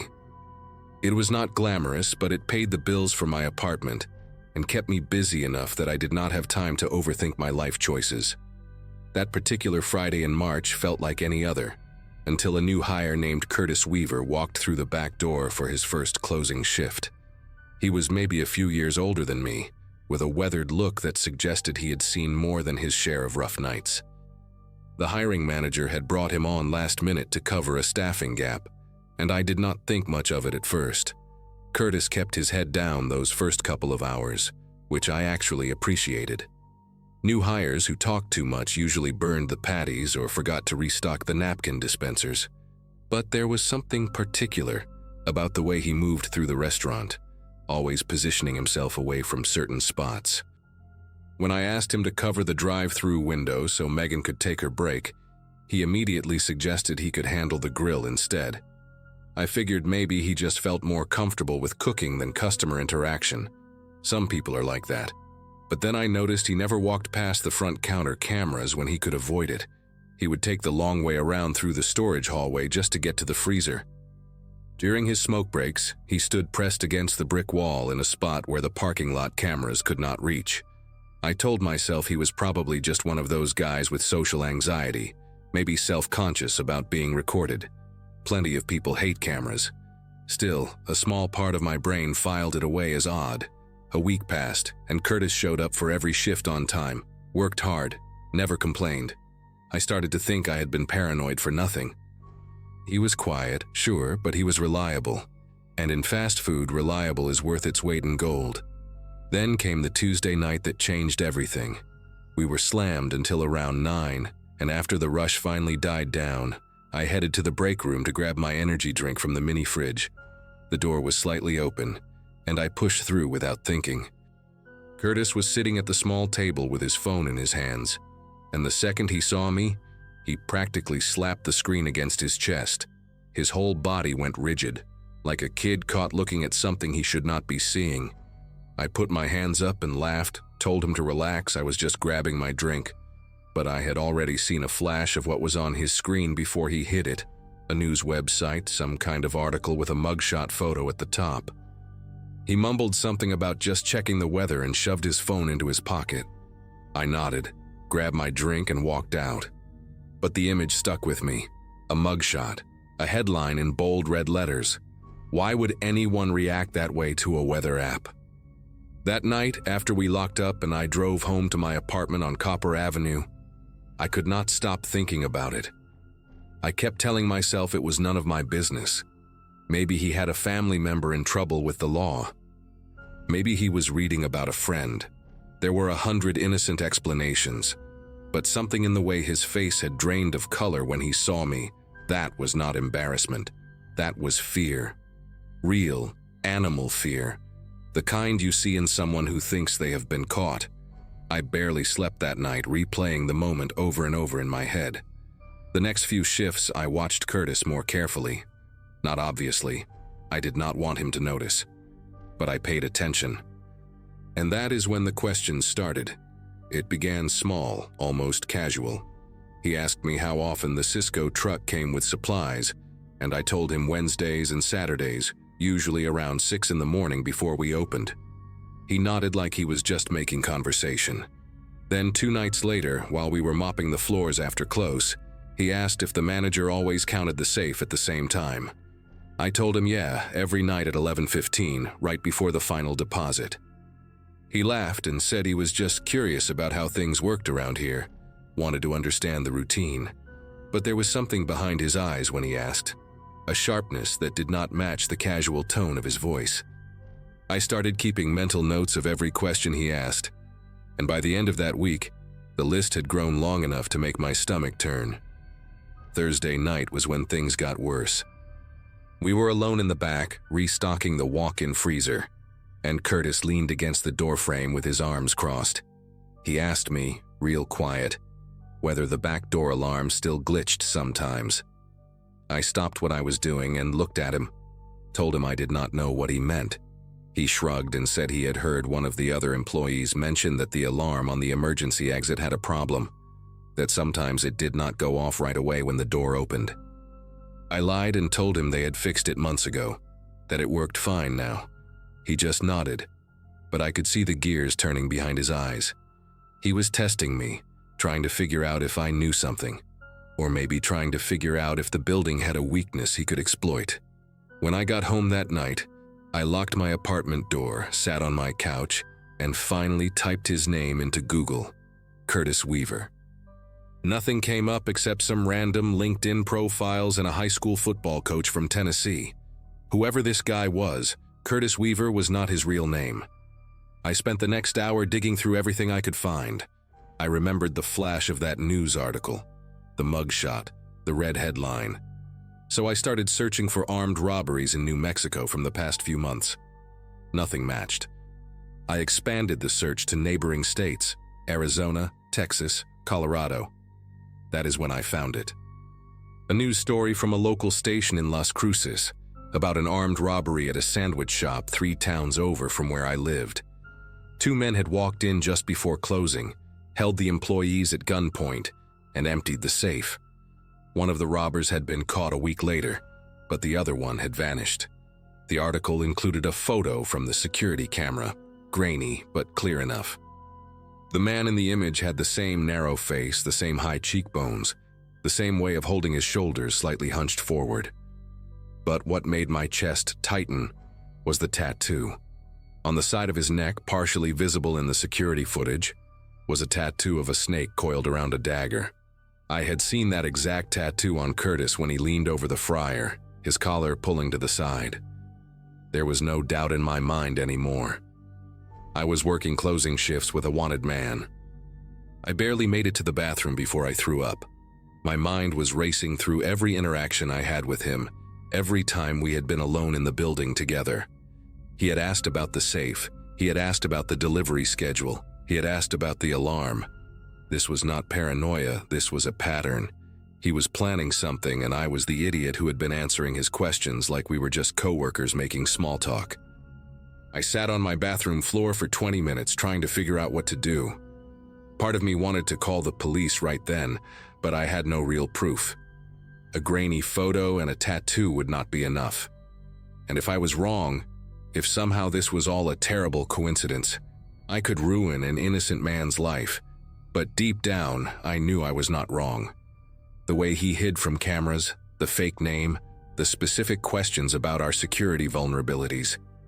Curtis, or whatever his real name was, had picked Bronco Burger as his next target, and I had 3 more closing shifts with him that week. Friday came, and I drove to work with a knot in my stomach so tight I could barely breathe. I had spent the previous night reading everything I could find about the robbery. The man who got caught had taken a plea deal and was serving 8 years. His partner, the one still missing, was identified as Darren Schofield, 31 years old with prior arrests for assault and breaking and entering. The fugitive alert had been issued 2 months ago, and police believed he had fled the state. But he had not fled anywhere. He was standing at the grill station when I walked in, flipping patties like he did not have a care in the world. I clocked in, put on my headset, and tried to act normal. Every time he looked at me, I felt like he could see right through my face, like he knew that I knew. I kept telling myself to stay calm, to just get through the shift. Megan was working drive-through and a kid named Jordan was handling the front counter. As long as there were other people around, I figured I was safe. But then Megan asked if she could leave an hour early because her sister was having car trouble, and I heard myself say yes before I could think it through. By 10:30, it was just me, Jordan, and Darren in the building. Jordan was 17, skinny, more interested in his phone than in any potential danger. He had no idea what was happening. I positioned myself near the front counter, close to the panic button we had installed under the register, after a string of robberies hit fast food joints across the city a few years back. I watched Darren from the corner of my eye as he wiped down tables in the dining area. He kept glancing at the clock on the wall, and every glance made my pulse spike higher. At 10:45, he walked toward the back of the restaurant, toward the manager's office where the safe was kept. I called out and asked where he was going. He turned around with this easy smile and said he was just grabbing more napkins from storage. But the napkin boxes were in the opposite direction, near the walk-in freezer. He knew that. I knew that. And in that moment, we both knew that the other one was lying. I made a decision right there. I told Jordan to take his break early, to go sit in his car for 15 minutes and call his girlfriend or whatever he wanted to do. The kid did not argue. He grabbed his phone and walked out the front door without a second thought. As soon as he was gone, I turned to Darren and told him we needed to talk. He stopped walking and faced me, his expression shifting from that fake casual smile to something harder, something colder. I told him I knew who he was. I told him I had seen the article about Las Cruces, and I had seen the fugitive alert with his real face on it. For a long second, neither of us moved. Then he took a step toward me, and I took a step back, my hand sliding under the counter toward the panic button. I told him that if he took one more step, I would press the button and the police would be here in 4 minutes. He stopped. His jaw tightened, and I could see the calculation happening behind his eyes, weighing his options, figuring out if he could reach me before I reached the button. I kept talking, kept my voice steady even though my heart was slamming against my ribs. I told him he could walk out the back door right now and disappear, and I would not press anything until he had a 5-minute head start. I did not want to be a hero. I just wanted to survive the night. He stared at me for what felt like an hour but was probably only 10 seconds. Then he laughed, this low, hollow sound that had no humor in it, and shook his head. He called me smart, said most people would have just kept their mouths shut and hoped for the best. Then he turned around, walked through the kitchen and pushed open the back door. The alarm went off, that high-pitched screech filling the empty restaurant, and I watched him disappear into the darkness of the parking lot behind the building. I waited until I could not see him anymore. Then I pressed the panic button anyway. The police showed up 11 minutes later and I told them everything. They put out an alert, searched the area, but Darren Schofield was gone. A detective told me I had done the right thing, that confronting him directly was dangerous but probably saved my life, and Jordan's too. I quit Bronco Burger 2 weeks later. I could not stand being in that building anymore, jumping every time the back door opened, flinching every time a new hire walked in. They caught Darren 4 months later in a motel outside of Tucson, trying to pull the same routine at a gas station. I read about it online and felt this strange mix of relief and lingering dread. Sometimes I still think about that moment when we stood there staring at each other, both of us knowing the truth. I got lucky that night. He decided I was not worth the risk, but I will never forget the look in his eyes when he was deciding, that cold, empty calculation, like he was measuring whether my life was worth more than his freedom. I hope I never see a look like that again.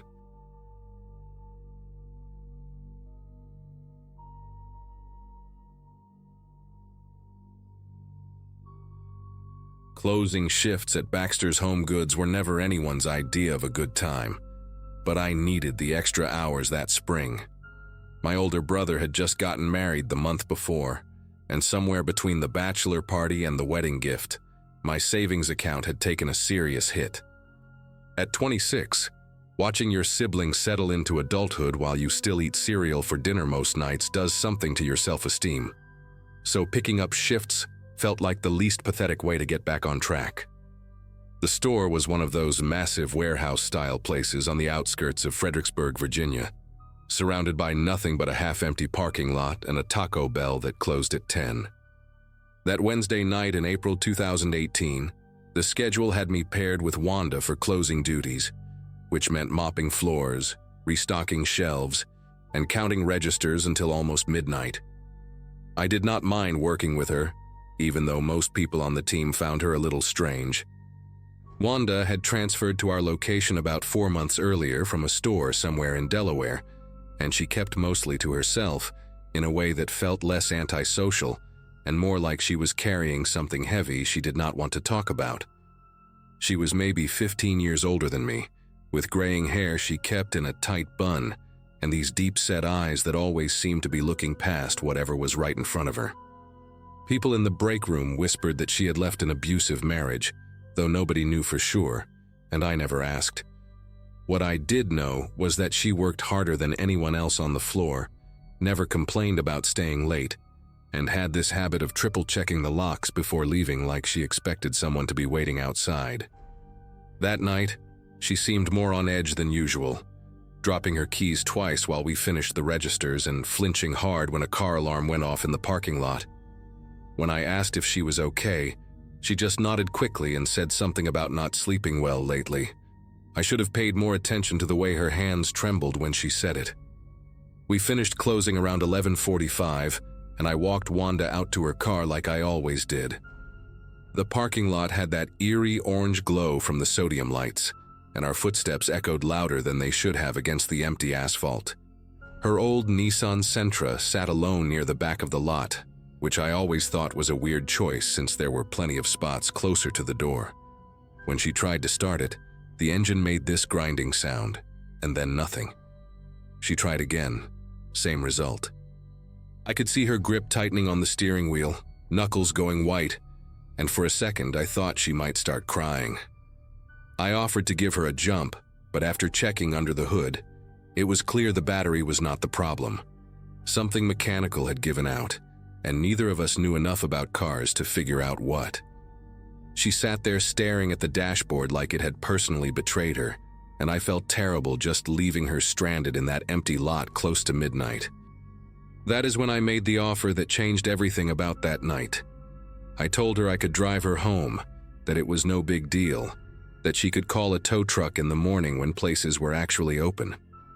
She hesitated for a long moment, looking around the parking lot like she was scanning for something in the shadows, and then finally agreed with a quiet thank you that barely reached my ears. The drive to her apartment complex took about 20 minutes, and she spent most of it staring out the passenger window without saying a word. I tried to make small talk about work stuff, about the new inventory system everyone hated, about our manager's annoying habit of scheduling meetings during lunch breaks. She gave one-word answers at best, and after a while I just let the silence fill the car. When we pulled into her complex, this rundown 3-story building with flickering hallway lights, she asked if I could walk her to her door. Said she did not like walking through the building alone at night. Something in her voice made it impossible to say no. Her apartment was on the 3rd floor, at the end of a hallway that smelled like mildew and cigarette smoke. The carpet was this faded brown color with stains I did not want to think about, and half the lights along the ceiling were either burned out or buzzing like dying insects. Wanda walked fast, her keys already in her hand, checking each door we passed like she expected one of them to swing open. When we reached her unit, number 312, she fumbled with the lock for what felt like forever before finally getting it open. She stepped inside and flicked on the light, then turned to thank me for the ride. I was about to say goodnight and head back to my car when she grabbed my wrist. Not hard, but firm enough to stop me. She asked if I could just come in for a minute, said she wanted to make sure everything was okay inside before I left. Her eyes had this desperate look that I had never seen at work, like she was holding back something much bigger than what she was saying. Against every instinct telling me to go home, I stepped inside. The apartment was small and sparse, just a living room connected to a tiny kitchen, with a single door that I assumed led to the bedroom. The furniture looked secondhand, a sagging couch with floral print, a coffee table with water rings on the surface, and a television that had to be at least 15 years old. What struck me was how clean everything was despite looking worn out, like she spent hours scrubbing surfaces that would never look new again. There were no pictures on the walls, no decorations, nothing personal at all except for a small ceramic cat figurine sitting on the windowsill above the kitchen sink. Wanda locked the door behind us, and I heard her slide the deadbolt, then a chain lock, then what sounded like a secondary bolt near the floor. 3 locks for a tiny apartment in a rundown complex seemed excessive, but I did not say anything. She walked through the space quickly, checking the bedroom, the closet, even pulling back the shower curtain in the bathroom. When she came back to the living room, she let out this long breath like she had been holding it the whole time. That is when I said I should probably get going, that it was getting late. And that is when everything changed. Wanda was standing between me and the door when her face just crumbled. There is no other way to describe it. One second she looked relieved, and the next her expression twisted into something raw and terrified, like she had suddenly remembered something horrible. She started mumbling under her breath, words I could not quite catch, and her eyes darted to the window like she had heard something outside.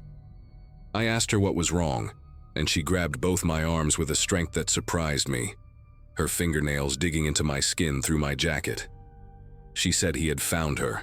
She said he was here, that he had been following her for weeks, watching her at work, waiting in the parking lot. I asked who, and she just shook her head violently, tears starting to stream down her face. She said I could not leave, that if I opened that door he would get in, that he was probably in the hallway right now. I tried to stay calm, told her we could call the police if someone was stalking her, but she almost screamed when I said that. She said the police never helped, that they never believed her, that last time she called them they treated her like she was crazy and let him walk free. I did not know what to do. Part of me wanted to believe her, because the fear on her face was so genuine it made my chest tight. But another part of me was starting to realize that something was very wrong with Wanda herself, not just her situation. She kept pacing between the door and the window, peeking through the blinds every few seconds, muttering about how he always found her no matter where she went. I tried to inch toward the door, said I could check the hallway to make sure no one was there, but she practically threw herself in front of it. She begged me not to open it, said that was exactly what he wanted, that he was waiting for one of us to step out. Her voice had this cracked, desperate quality that I had only ever heard in movies about people losing their grip on reality. I pulled out my phone to call someone, anyone, and she slapped it out of my hand so fast I did not even see her move. It hit the floor and slid under the couch, and she stood there breathing hard, saying she was sorry but I did not understand, that phones were how he tracked her, that he had people everywhere listening. That was the moment I understood I was trapped in that apartment with someone who was genuinely unwell, and I had no idea how I was going to get out. The next hour was one of the longest of my life. Wanda kept moving around the apartment like a caged animal, checking the window, pressing her ear against the door, whispering things I could not hear. I sat on the couch trying to figure out my options, but every time I shifted my weight or made any movement toward the door, she would snap her attention to me with this look that made me stay perfectly still. Around 1 in the morning, she went into the kitchen and came back holding a knife. Not a small one either, but a proper chef's knife with a blade that caught the dim light from the ceiling fixture. She was not pointing it at me, just holding it at her side, but my whole body went cold seeing it in her hand. She said it was for protection, that if he broke through the door, she needed to be ready. I told her to put it down, that she was scaring me, and she looked at me with these hollow eyes and said I was the only person she could trust, that everyone else had abandoned her, that I was the only one who understood. I did not understand anything except that I needed to get out of there before the situation got worse. She started talking then, really talking, and I let her because I thought maybe if she got whatever was inside her out, she might calm down enough for me to leave. She told me about her ex-husband, a man named Craig who she said had been hunting her since she left him 3 years ago. She said he was connected, that he had friends in law enforcement, that he could find her anywhere she went no matter how many times she moved or changed jobs. Some of what she said sounded plausible at first, the way abusers sometimes do stalk their victims, the way the system fails women who try to escape. But then she started saying things that made less sense, like how Craig could hear through walls, how he had put something in her food once that let him track her heartbeat, how he had hired people at every job she ever worked to report back on her movements. She said the car breaking down was not an accident, that he had done something to it, that he wanted her stranded and vulnerable. Every few minutes she would stop mid-sentence and hold up her hand for silence, convinced she had heard footsteps in the hall or breathing outside the window. Each time there was nothing but the hum of the refrigerator and the distant sound of traffic. By 3 in the morning, I had been in that apartment for nearly 4 hours. My legs were cramping from sitting in the same position, afraid to move too much, and my eyes burned from exhaustion and the effort of staying alert. Wanda had finally stopped pacing and sat down in a chair facing the door, the knife resting across her lap like some kind of guardian talisman. She kept talking, but her words were getting slower, slurring together in ways that made it hard to follow. She would trail off in the middle of sentences, stare at nothing for minutes at a time, then suddenly jerk back to alertness and repeat something she had already said twice before. I realized she probably had not slept in days, maybe longer, and the exhaustion was finally starting to win against whatever adrenaline had been keeping her going. I stayed quiet, kept my breathing steady, and watched her eyelids grow heavier. Every time her chin would dip toward her chest, my heart would pound with the possibility of escape, and every time she would snap back awake and look around the room with wild confusion. But the intervals between those moments started getting longer, her head staying down for 30 seconds, then a minute, then longer still. I do not know exactly what time it was when I finally moved, maybe close to 4 in the morning.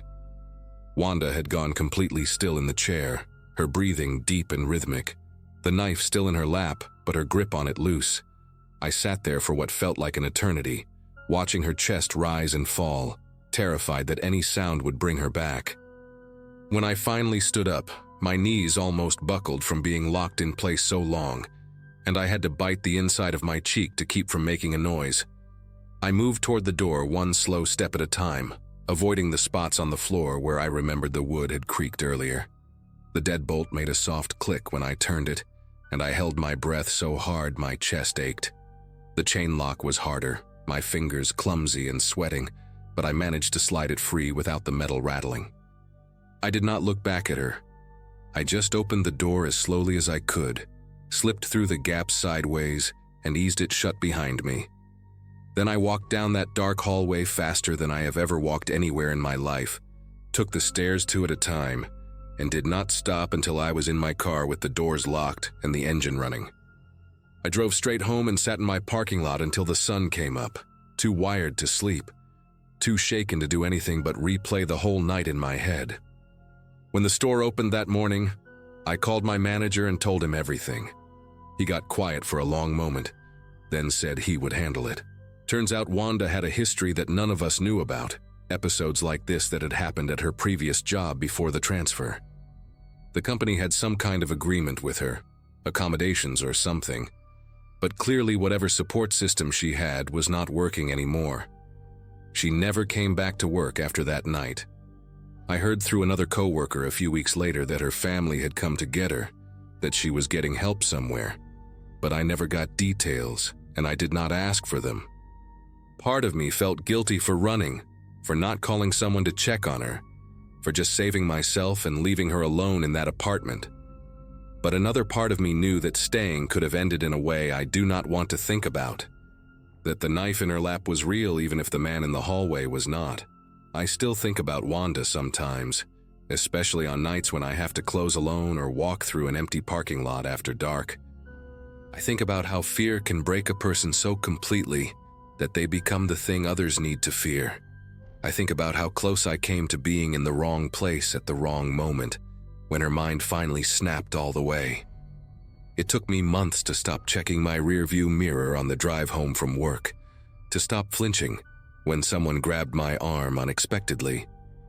I never found out what really happened to her, whether the ex-husband was real or just another part of the delusion, whether she ever got better, or if that night was just one stop on a longer fall. What I do know is that I got lucky. I got to walk out of that apartment, get in my car, and drive away from the worst night of my life. Not everyone gets that chance, and I have never forgotten it.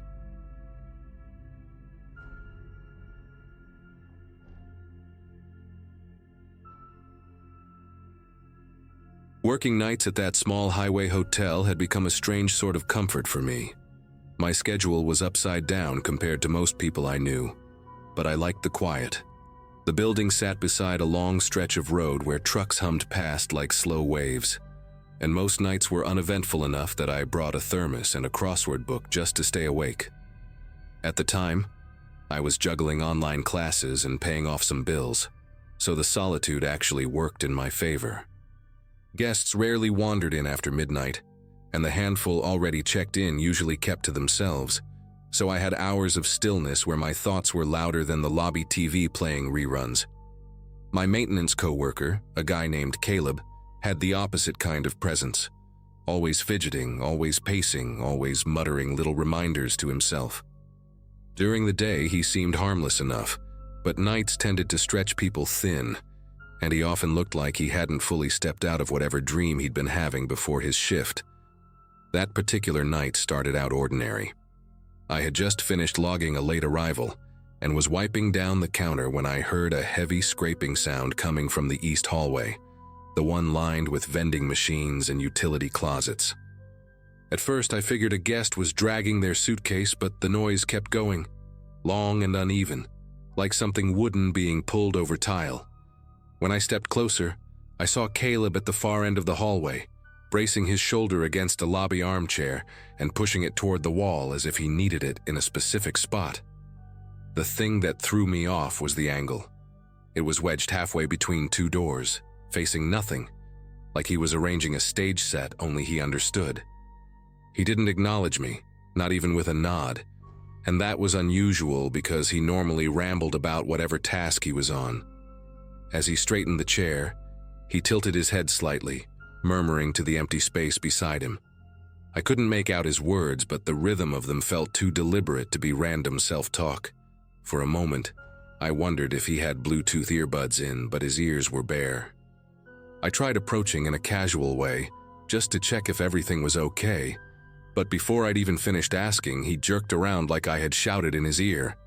His eyes darted past me, scanning the hallway and the ceiling as though he expected someone to step out. "They're here, aren't they?" he asked, voice low and uneven. I honestly thought he was joking, some weird attempt at humor, until he glanced at the wall panels with this jittery suspicion that made my pulse pick up.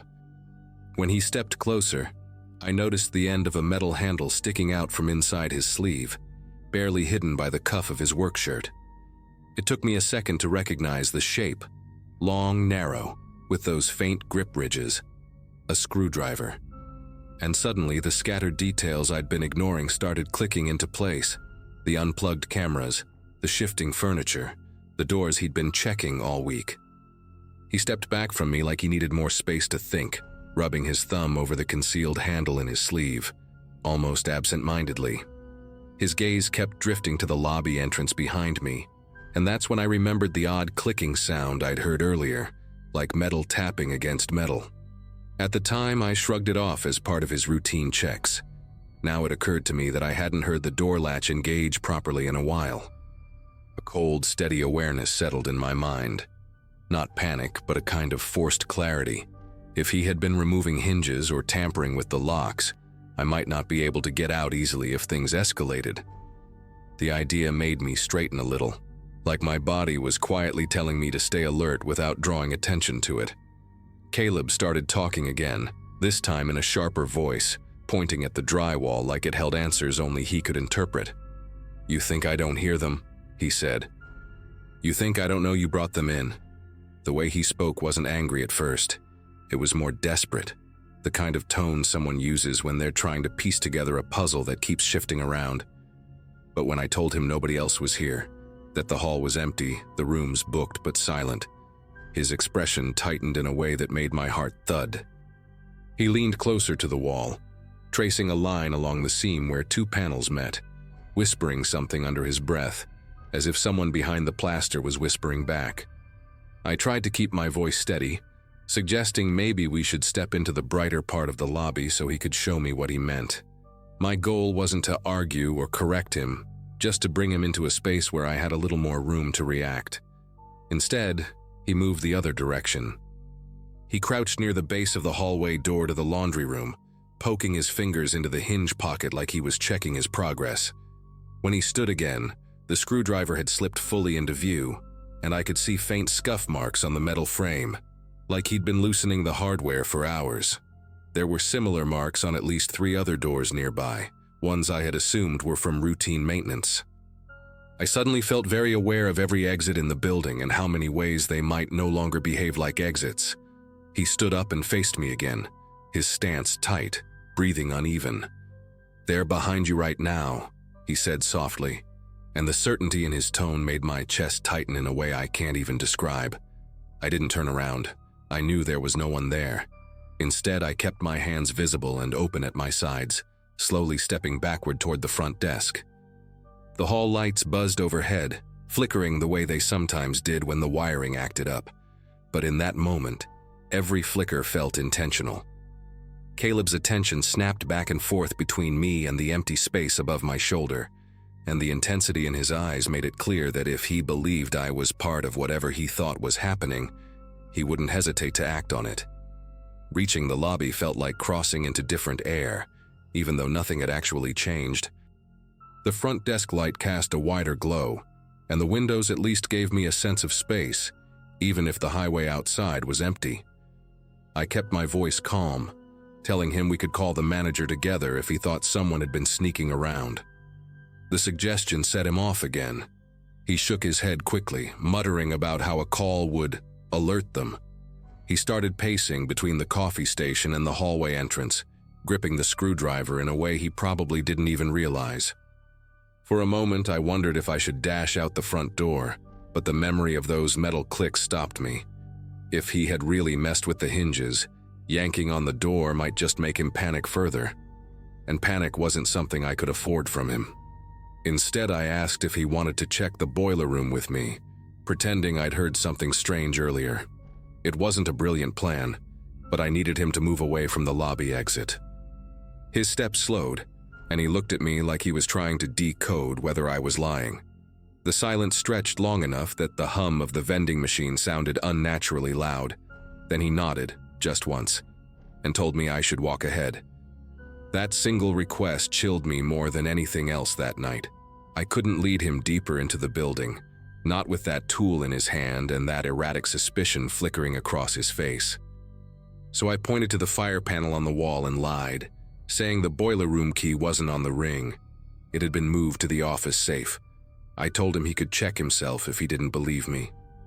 The office door was beside the desk, and as soon as he turned toward it, his focus tunneled in on the keypad like it held the final proof he needed. He stepped closer, tapping his fingers along the metal edge, whispering to whoever he thought stood beside him. I took that moment, just a few seconds where his back angled away, and slipped to the lobby door. I pressed the push bar slowly, expecting resistance, but it gave way with a soft click I hadn't heard in days. Maybe he hadn't gotten to that hinge yet. Maybe luck finally decided to cooperate. Either way, I stepped through, letting the door rest against its frame without letting it slam. I didn't run until I reached the far end of the parking lot, where the glow of the sign lit the pavement like a pale spotlight. The police arrived faster than I expected after I called from my car, and they handled things in a way that made me realize how close the situation had been to spiraling into something worse.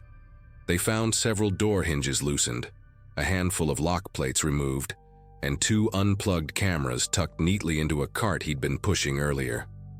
Caleb didn't resist when they approached him. He just kept staring at the walls as if someone was about to step out from them. I never got a clear explanation about what he believed was happening, and maybe he never had one himself.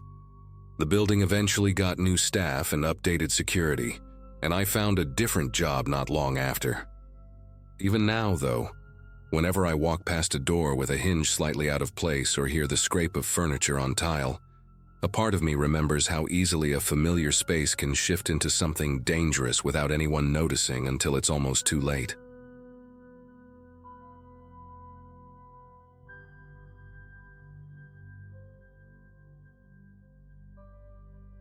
Most of my life has been a mix of odd jobs, and that particular winter I'd picked up a seasonal shift at a warehouse outside a small town where I was renting a second-floor unit in an aging apartment complex. My schedule had flipped upside down because of holiday demand, so I'd been working late nights, finishing around midnight or a little after. The place itself had that industrial smell of cardboard dust and cheap heater vents, and everyone walked around half awake, trading jokes just to stay moving. I kept mostly to myself, sharing quick conversations during breaks but never getting too close to anyone. That's probably why I didn't notice right away how one specific coworker had inserted himself into almost every end-of-shift routine. His name was Darren, quiet at first glance but always drifting toward whoever seemed tired or distracted. The habit started small. He'd casually offer to walk people to their cars in the back lot since the area wasn't well lit, and sometimes felt uneasy after midnight. Most folks didn't think twice about it, accepting the company if they didn't want to cross the icy pavement alone. He had this way of lingering near the punch-out station, waiting until someone else grabbed their stuff so he could fall in step behind them. One night, while we were putting pallets away, he started asking questions that felt oddly specific for such a casual chat. He asked another coworker, a guy named Travis, how far he lived from the highway, then asked if he lived alone or with roommates. The question sounded almost like he was preparing a survey, but without any normal reason behind it. Travis laughed it off, but I remember the way Darren watched him afterward, like he was storing the answers somewhere in his head.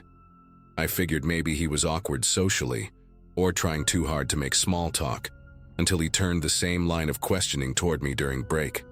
He asked which direction I drove home, then asked if my building had underground parking or street parking. He went further than that, asking whether my neighbors were home often, and if people tended to leave their lights on late. He said it all like he was discussing weather patterns, totally casual, but something in the pacing of his questions felt unnatural. I tried answering vaguely without giving anything real. I mentioned traffic lights and general streets but kept it broad. He nodded along like he understood exactly where I lived, even though I'd been intentionally unclear.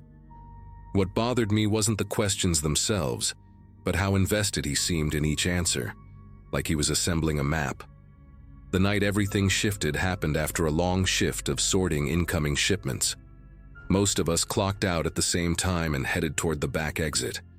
I walked out with another coworker, Jenna, and we chatted a bit while the cold air hit us. Once she drove off, I noticed Darren standing near the dumpster enclosure beside the exit door. He wasn't smoking, wasn't on his phone, wasn't doing anything at all, just watching the parking lot. The lights from the warehouse cast this dull glow on him, and despite having clocked out at least 10 minutes before me, he hadn't left. I tried not to think too much of it, unlocked my car, and got inside. When I glanced in the rearview mirror before pulling out, he was still there, barely moving, his focus fixed on the rows of vehicles like he was waiting for something specific. As the sun came up the next morning, I was barely awake when someone started pounding on the door of the warehouse office before our shift began. Everyone looked around, confused, until a supervisor hurried over and opened it. 2 police officers stepped inside, their coats dusted with frost, and asked if they could speak with whoever had access to the overnight schedule. The room went quiet in that way where you can practically hear people thinking. One of the officers mentioned a break-in at an apartment complex across town. Windows smashed, door forced. A resident startled awake by noises in the hallway. They said the suspect had been seen by a neighbor earlier in the night walking between buildings, checking which units had lights on and which didn't. I wasn't paying full attention until they described the complex, down to the weird bent railing by the stairwell. That was where I lived, and I had never mentioned that to anyone there. Our supervisor pointed them toward the manager's office, where they could pull the schedule and see who had left early or taken breaks at specific times. People started murmuring, wondering why the police were even here if the break-in was somewhere else in town.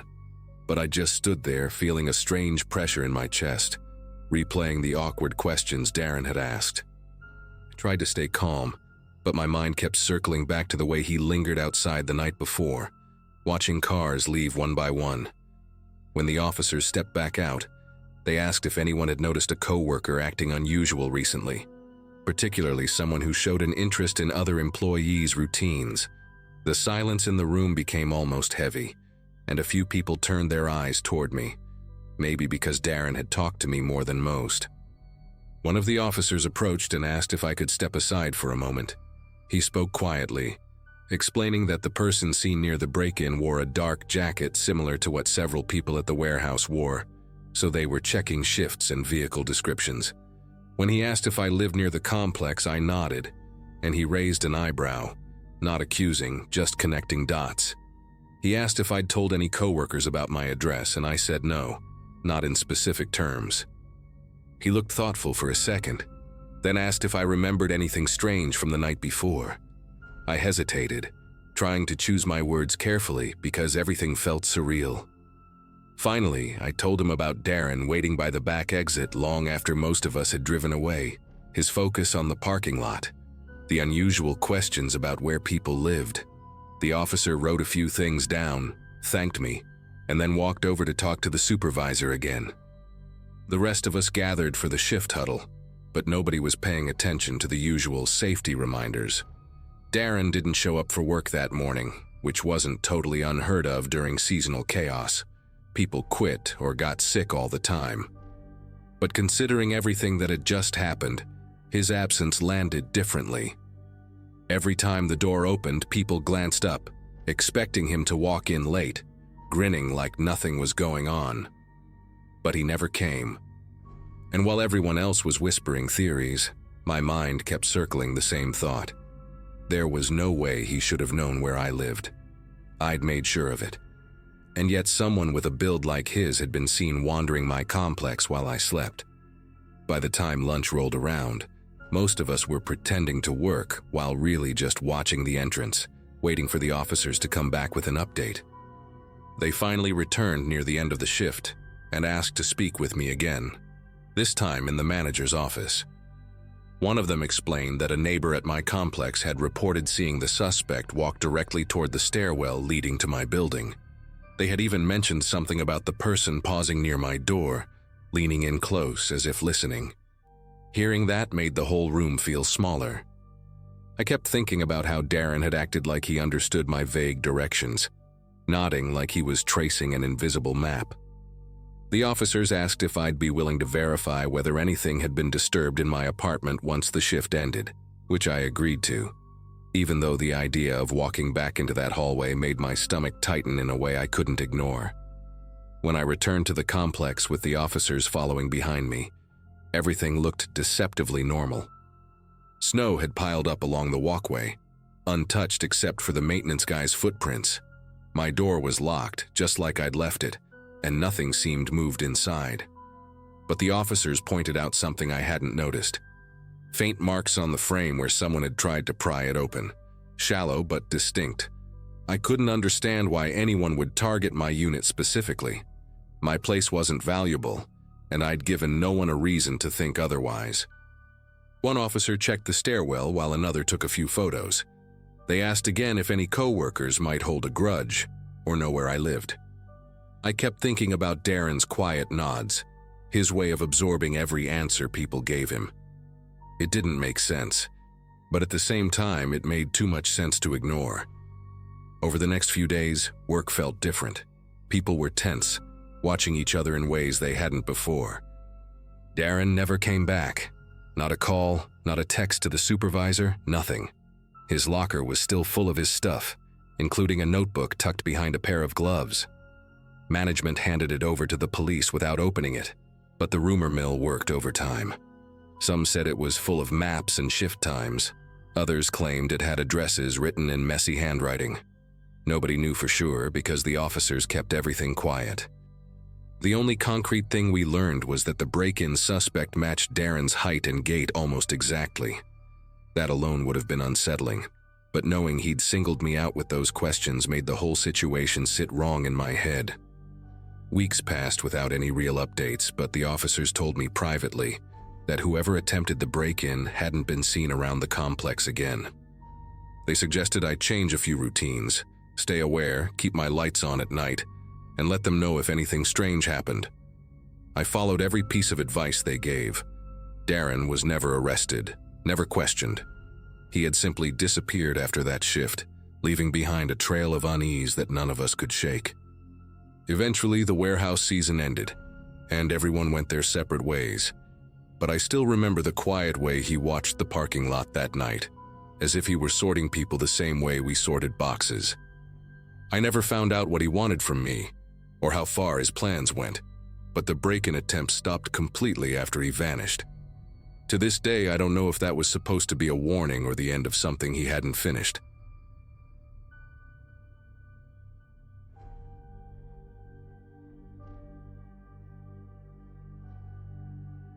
The overnight shifts at the hospital used to give me a strange sort of comfort, like the quiet was a break from the usual chaos of the day.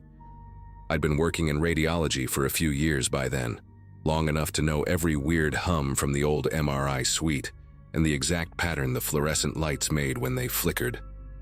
That night started like any other, me eating a microwaved burrito too fast, scrolling through my phone between scans, and trying to stay awake as the place settled into that eerie stillness only hospitals get after midnight. My life at the time was pretty routine. Work, sleep, repeat.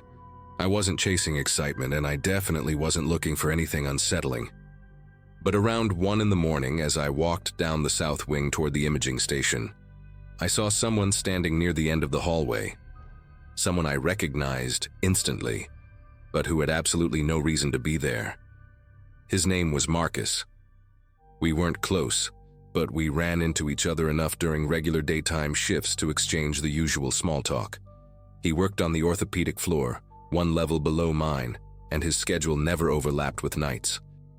The guy had this habit of leaning slightly to one side when he stood, like he was saving energy, or thinking about something far away.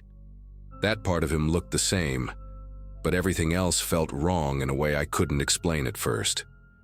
He was only partly visible under the emergency lighting, one shoulder lit, the rest of him swallowed by the dim stretch of hallway behind him. He didn't wave, didn't nod, didn't even seem to breathe deeply. Just watched me as if he'd been standing there long before I turned the corner, waiting for me to notice. I called out to him, something casual like, "Dude, what are you doing up here?" expecting him to laugh or tell me someone screwed up his schedule.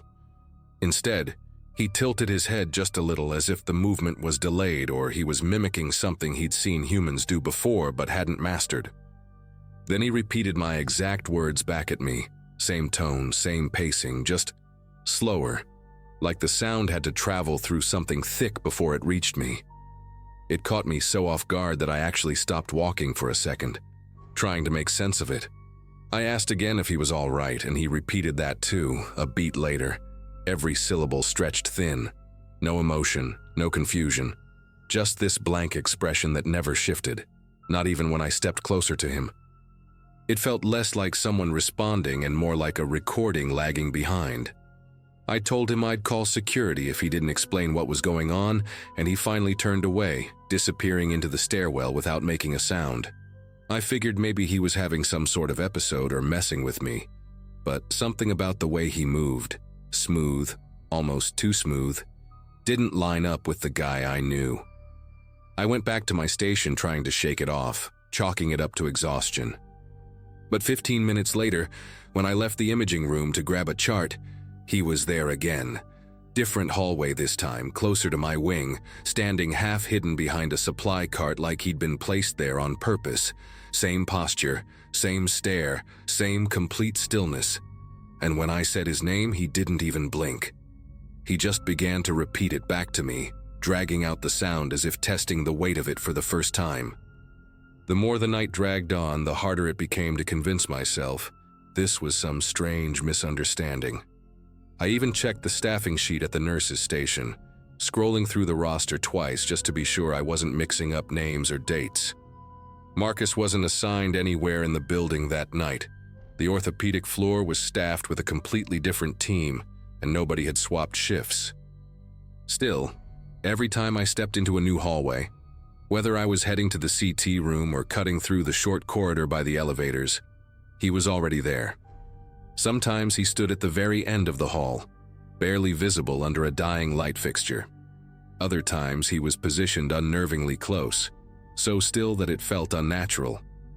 I tried calling out to him again, louder, but each time he only copied my words back at me, just a hair too late, like an echo with intention behind it. I thought about calling security again, but the truth is I hesitated. The hospital was short-staffed that night, and the last thing I wanted was to kick up a fuss if it turned out to be a harmless mix-up. I even texted one of the orthopedic nurses I knew, asking if Marcus was covering for someone or doing some kind of after-hours project. She replied almost immediately. He had clocked out earlier that afternoon. She'd literally watched him leave. That message made something tighten in my chest, this deep, spreading unease that wouldn't let go. I walked back into the radiology suite and locked the door behind me, something I'd never done in all my time working there. About 30 minutes later, I had to step out again to bring a patient down for a late-night ultrasound. I wasn't exactly thrilled about leaving the safety of my room, but I couldn't justify ignoring a scheduled scan. When I pushed the door open, the hallway outside looked empty at first glance. Too empty, actually, like someone had cleared out faster than they should have. The air felt heavy in that space, the kind of quiet that makes every sound ring louder than it should. I kept my head down and moved quickly toward the elevator, rehearsing what I'd say if I saw him again. But halfway there, I caught a glimpse of movement near the water fountain, just to my left. There he was, leaning slightly, features lost in the shallow pool of light. He didn't move, didn't adjust his stance, didn't acknowledge me at all. But the moment I muttered, "Why are you doing this?" he responded, my own voice thrown back at me, thinner this time, like the words were draining him somehow. I kept walking, pretending I didn't hear him, but I could sense, more than see, that he stayed fixed on me until I turned the corner. When I reached the elevator, I jabbed the call button over and over, wishing the damn doors would open faster. As I waited, I heard footsteps coming from the direction I'd just come, but they didn't sound right. They were too even, too perfectly spaced, like someone had practiced them. I refused to turn around until I absolutely had to, and when I finally glanced back, he had already reached the opposite end of the hall. Same posture, same unreadable expression, same silence. I stepped into the elevator the second the doors opened and practically slammed my palm on the button for the first floor, praying he wouldn't follow. When I reached the first floor, I forced myself to act normal for the patient's sake. She was an older woman from the cardiac unit, chatty in the way people get when they're nervous, and I did my best to respond like nothing strange was happening upstairs. But even while we rode the elevator back up together, I couldn't shake the feeling that something was waiting beyond the doors. When they opened, the hallway was empty, and for a moment, I let myself breathe. I walked her to the ultrasound room, helped her get situated, and stepped out to grab a pair of gloves. The second I turned toward the supply cabinet, I saw him again, standing near the crash cart, his outline warped by the dim reflection off the metal. He didn't face me directly this time. Instead, his head was angled just enough that I could tell he knew exactly where I was. Before I could stop myself, I whispered, "What do you want?" And he whispered it back, dragging the question out so long it barely resembled speech anymore. My instinct was to get the patient out of there, but I couldn't risk alarming her or leaving her unattended.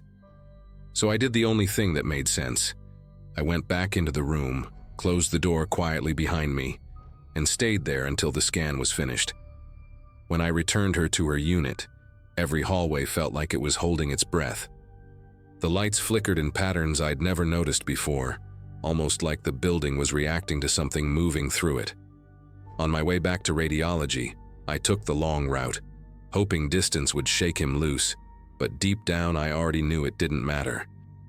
Whatever was shadowing me wasn't following in the normal sense. It was just appearing, slipping into place as if it belonged to the hospital more than any of us did. By the time I reached my hallway again, I was exhausted from the constant tension. And there he was for the 100th time, positioned exactly where the corridor curved, standing perfectly still as though he'd been carved out of the darkness. The breaking point came around 4 in the morning. I'd barricaded myself inside the radiology suite with a rolling chair propped under the door handle. Not that it would have stopped him if he wanted to come in. I sat there listening, trying to tell the difference between the building settling and actual footsteps. At one point, something brushed the small glass window on the door, the kind of faint sound you'd expect from someone dragging their sleeve across it. I stayed absolutely quiet. Then I heard my own voice, but distorted, stretched thin, coming from the other side. "Let me in." It wasn't anger or pleading. It wasn't even directed at me in an emotional sense. It was more like something trying to copy a sound it didn't fully understand. I stayed seated and stared at the door until the voice faded, and eventually, everything went silent again. When the day shift started to roll in around 6, I practically bolted out of the room. Sunlight coming through the front windows felt unreal, like stepping into a different world entirely. I went straight to the orthopedic floor before heading home, partly to prove to myself that Marcus existed in the normal sense I remembered. I asked one of his coworkers if he'd shown up early, and she shook her head. Apparently, he hadn't worked a night shift in years. Later that afternoon, after I'd finally slept a few hours, I called him directly, not to confront him, but just to hear if he sounded okay. He picked up sounding completely normal, confused as to why I was asking about the night shift. I didn't tell him the details. There's no way he would have believed me. But I did ask one last question before hanging up. "Were you anywhere near the hospital last night?" He said no without hesitation.